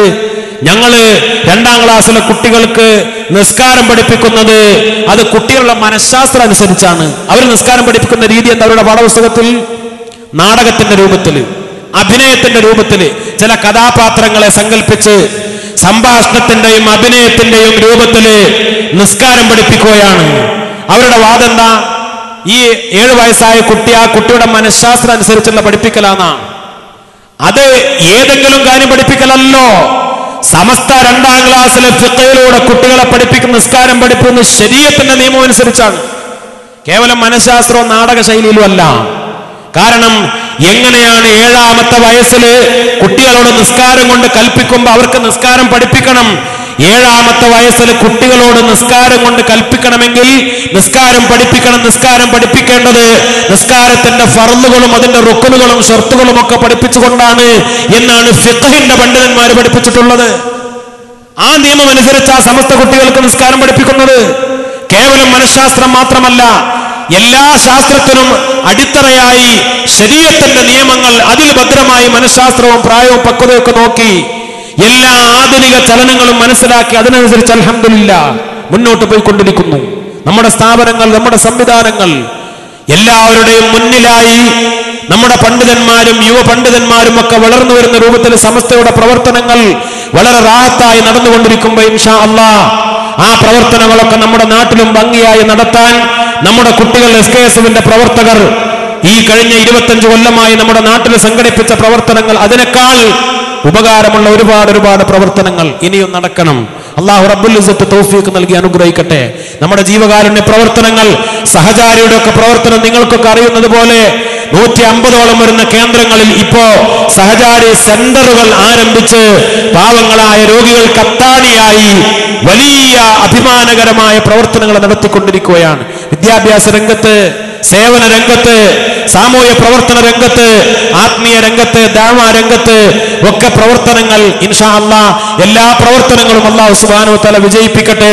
ഈ മഹത്തായ പരിപാടി സംഘടിപ്പിച്ച നമ്മുടെ ശാഖാ ഭാരവാഹികൾ ഒരുപാട് കഷ്ടപ്പെട്ട് അധ്വാനിച്ച് വളരെ പ്രയാസം സഹിച്ച് ഇതിനു വേണ്ടി പണം സ്വരൂപിച്ച് അതിനുവേണ്ടി സംഭാവന ചെയ്ത് ദിവസങ്ങളോളം കഷ്ടപ്പെട്ട് പ്രവർത്തിച്ച് അധ്വാനിച്ച ആ പ്രവർത്തനങ്ങൾക്കൊക്കെ അല്ലാഹു സുബ്ഹാനഹു വ തആല അർഹമായ പ്രതിഫലം നൽകി അനുഗ്രഹിക്കട്ടെ. എല്ലാവർക്കും വേണ്ടി തങ്ങൾ നേരത്തെ ദുആ ചെയ്തു എന്നാലും നമ്മൾ അവസാനിക്കുമ്പോ ഇൻഷാ അല്ലാഹ് ഈ പുണ്യമായ സദസ്സിൽ അല്ലാഹു റബ്ബുൽ ഇസ്സത്ത് ഖബൂൽ ചെയ്യട്ടെ. അർഹമർ റഹീമീനായ അല്ലാഹുവേ, ഞങ്ങളുടെ എല്ലാ പ്രവർത്തനങ്ങളും സ്വീകരിക്കണം റഹ്മാനെ. സമസ്തയുടെയും SKSFന്റെയും പ്രത്യേകിച്ച് യൂണിറ്റിലെ പ്രവർത്തകരുടെ എല്ലാ പ്രവർത്തനങ്ങളും സ്വീകരിക്കണം റഹ്മാനെ. അവരെ സഹായിക്കുന്ന മഹല്ല് ഭാരവാഹികൾ, നേതൃത്വം നൽകുന്ന കാരണവന്മാര്, നേതാക്കൾ, എല്ലാ തരത്തിലും സഹകരിക്കുന്നവർ എല്ലാവർക്കും അർഹമായ പ്രതിഫലം ദുനിയാവിലും ആഖിറത്തിലും നീ പ്രദാനം ചെയ്യണം റബ്ബേ. കഴിഞ്ഞു പോയ കാലഘട്ടങ്ങളിൽ ഈ പ്രസ്ഥാനവുമായി സഹകരിച്ച പലരും മരണപ്പെട്ടു പോയിട്ടുണ്ട്. ഞങ്ങളുടെ കുടുംബങ്ങളിൽ നിന്നൊക്കെ പലരും മരിച്ചുപോയി. മാതാപിതാക്കൾ, വല്യപ്പമാര്, വല്യമ്മമാര്, ഞങ്ങളുടെ മഹല്ല ഖബർസ്ഥാനിൽ കിടക്കുന്ന ഖബറാളികൾ എല്ലാവർക്കും മഗ്ഫിറത്തും റഹ്മത്തും നാളെ സുഖലോക സ്വർഗ്ഗ പ്രവേശനവും നൽകി അനുഗ്രഹിക്കണം റഹ്മാനെ. അല്ലാഹു ഞങ്ങളുടെയൊക്കെ ആഖിബത്ത് നന്നാക്കണം റബ്ബേ. ഞങ്ങളെയും ജീവിച്ചിരിക്കുന്ന കുടുംബങ്ങളെയും ഞങ്ങളുടെ ഉസ്താദുമാരെ, നേതാക്കൾ എല്ലാവരെയും, ജീവിച്ചിരിക്കുന്നവരെയും മരണപ്പെട്ടു പോയവരെയും നിന്റെ മഹാന്മാരോടൊപ്പം സുഖലോക സ്വർഗ്ഗത്തിൽ ഒരുമിച്ച് കൂട്ടി അനുഗ്രഹിക്കണം റഹ്മാനെ. ഞങ്ങൾ ഓരോരുത്തരുടെയും ദുആ കേൾപ്പിച്ചവരുടെയും എല്ലാ ഹലാലായ മുറാദുകളും ആഗ്രഹങ്ങളും നീ സഫലമാക്കി തരണം റബ്ബേ. വിഷമങ്ങളും പ്രയാസങ്ങളും ബുദ്ധിമുട്ടുകളും പരിഹരിക്കണം റഹ്മാനെ. രോഗങ്ങൾക്ക് ശിഫ നൽകി അനുഗ്രഹിക്കണേ അല്ലാഹ്. പലതരത്തിലുള്ള പരീക്ഷണങ്ങളും ബുദ്ധിമുട്ടുകൾ അനുഭവിക്കുകയാണ്, അതിനൊക്കെ നീ പരിഹാരം നൽകണേ റബ്ബേ. സങ്കടങ്ങളും വേദനകളും നീ പരിഹരിക്കണം റഹ്മാനെ. പടച്ചവനെ, ഈ രാജ്യത്ത് മുസ്ലിം സമുദായത്തിന് അനുകൂലമായി ശരീഅത്ത് ഉയർത്തിപ്പിടിച്ചുകൊണ്ട് ജീവിക്കാനുള്ള അവസരങ്ങൾ നൽകണം റബ്ബേ. ശരീഅത്തിനെതിരായി വരുന്ന എല്ലാ നിയമങ്ങളെയും, ഏക സിവിൽ കോഡ് പോലെയുള്ള നിയമങ്ങളൊക്കെ നീ പരാജയപ്പെടുത്തണം റബ്ബേ. അതിനുവേണ്ടിയൊക്കെ ചിന്തിക്കുന്ന ഭരണാധികാരികൾക്ക് നല്ല ബോധം പ്രദാനം ചെയ്യണം റഹ്മാനെ. അല്ലാഹുവേ, ശരീഅത്തിനെയും ശരീഅത്തിന്റെ നിയമങ്ങളെയും ദീനീ പ്രവർത്തനങ്ങളെയും ദീനീ സ്ഥാപനങ്ങളെയും ഈ ഉമ്മത്തിനെയും ബഹുമാനപ്പെട്ട സമസ്തയെയും നീ സംരക്ഷിക്കണം റഹ്മാനെ. ഞങ്ങളുടെ പ്രവർത്തനങ്ങളൊക്കെ നീ വിജയിപ്പിക്കണേ റബ്ബേ. അല്ലാഹു എല്ലാ കാര്യങ്ങളും നീ ഏറ്റെടുക്കണം റഹ്മാനെ. പടച്ചവനെ, ഞങ്ങളുടെ ചെറുപ്പക്കാര്, കുട്ടികൾ, യുവാക്കൾ, ഈ സംഘടനയ്ക്ക് വേണ്ടി കഠിനാധ്വാനം ചെയ്യുന്നവർ, ഈ യൂണിറ്റിലെ ഭാരവാഹികൾ, പ്രവർത്തകർ, പഠിക്കുന്ന ഒരുപാട് മക്കളുണ്ട്. അവരുടെ പഠനങ്ങളിൽ, പരീക്ഷകളിലൊക്കെ നീ വിജയം നൽകണേ റബ്ബേ. അവരെ നീ ഉന്നതിയിലേക്ക് എത്തിക്കണം റഹ്മാനെ. മതരംഗത്തും ഭൗതിക രംഗത്തൊക്കെ പഠിക്കുന്ന ധാരാളം മക്കളുണ്ട്. എല്ലാ കോഴ്സുകളിലും അവരെ നീ വിജയിപ്പിക്കണം റഹ്മാനെ. ഈ നാട്ടിൽ ധാരാളം ആലിമീങ്ങളും ധാരാളം വിദ്യാഭ്യാസമുള്ളവരും ഭാവിയിൽ ദീനീ പ്രവർത്തനം നടത്തുന്ന മാതൃകായോഗ്യരായ ഒരുപാട് മക്കളുണ്ടാവാൻ ഈ പ്രസ്ഥാനത്തിന്റെ പ്രവർത്തനങ്ങൾ നീ കാരണമാക്കണം റഹ്മാനെ. അവരൊക്കെ നീ ഇസ്സത്തിലാക്കണേ റബ്ബേ. അവർക്ക് ആഫിയത്തും ആരോഗ്യവും നൽകണം റഹ്മാനെ. എല്ലാ അപകടങ്ങളിൽ നിന്നും പ്രയാസങ്ങളിൽ നിന്നും അവരെയും ഞങ്ങളെയും കാത്തുരക്ഷിക്കണേ റബ്ബേ. ഗൾഫ് നാടുകളിലൊക്കെ ഒരുപാട് സഹോദരന്മാര്, ഞങ്ങളെ സഹായിക്കുന്ന ഈ ശാഖയിലെ പ്രവർത്തനങ്ങളെ, ഈ മഹലിനെയൊക്കെ സഹായിക്കുന്ന ആളുകൾ, അല്ലാഹുവിന്റെ പ്രവർത്തനങ്ങളൊക്കെ നീ സ്വീകരിക്കണേ റബ്ബേ. ഞങ്ങളുടെയും അവരുടെയും എല്ലാ കാര്യങ്ങളിലും, സമ്പത്തിലും, കച്ചവടങ്ങളിലും, ബിസിനസ്സുകളിലും, ഏർപ്പാടുകളിലും, ജോലികളിലും, ശമ്പളങ്ങളിലും, വരുമാന മാർഗങ്ങളിലും എല്ലാ ഖൈറും ബറക്കത്തും പ്രദാനം ചെയ്യണം റബ്ബേ. പ്രവാസികളായ സുഹൃത്തുക്കൾ, അവർക്കൊക്കെ ഇസ്സത്തും അഭിമാനവും നൽകണേ റബ്ബേ. ഗൾഫ് നാടുകളിലൊക്കെ നീ അഭിവൃദ്ധി നൽകണം റബ്ബേ. അവിടുത്തെ നിയമങ്ങളൊക്കെ ഞങ്ങൾക്ക് നീ അനുകൂലമാക്കി തരണം റഹ്മാനെ. പടച്ചവനെ സാമ്പത്തികമായി ഞങ്ങൾ നീ കഷ്ടപ്പെടുത്തരുത് റഹ്മാനെ. അല്ലാഹുവേ, ഞങ്ങളുടെ സാമ്പത്തികമായ വഴികൾ അടച്ചു കളയരുത് റബ്ബേ. പട്ടിണിയും ദാരിദ്ര്യവും കഷ്ടപ്പാടും നൽകി പരീക്ഷിക്കരുത് റഹ്മാനെ. അല്ലാഹു എല്ലാ കാര്യങ്ങളിലും അഭിവൃദ്ധിയും ഐശ്വര്യവും എല്ലാ നിഅമത്തും ഞങ്ങൾക്ക് നീ വർദ്ധിപ്പിച്ചു തരണം റഹ്മാനെ. എല്ലാ ബുദ്ധിമുട്ടുകൾക്കും നീ പരിഹാരം നൽകി അനുഗ്രഹിക്കണേ റബ്ബേ. ഇത്രയും ഈ സമയം ഈ പരിപാടിയിൽ പങ്കെടുത്ത എല്ലാ ആളുകൾക്കും ഞങ്ങൾക്ക് എല്ലാവർക്കും അർഹമായ പ്രതിഫലം നൽകണം റഹ്മാനെ. റബ്ബനാ ആതിനാ ഫിദ്ദുനിയാ ഹസന വഫിൽ ആഖിറതി ഹസനത്തും വഖിനാ അദാബന്നാർ.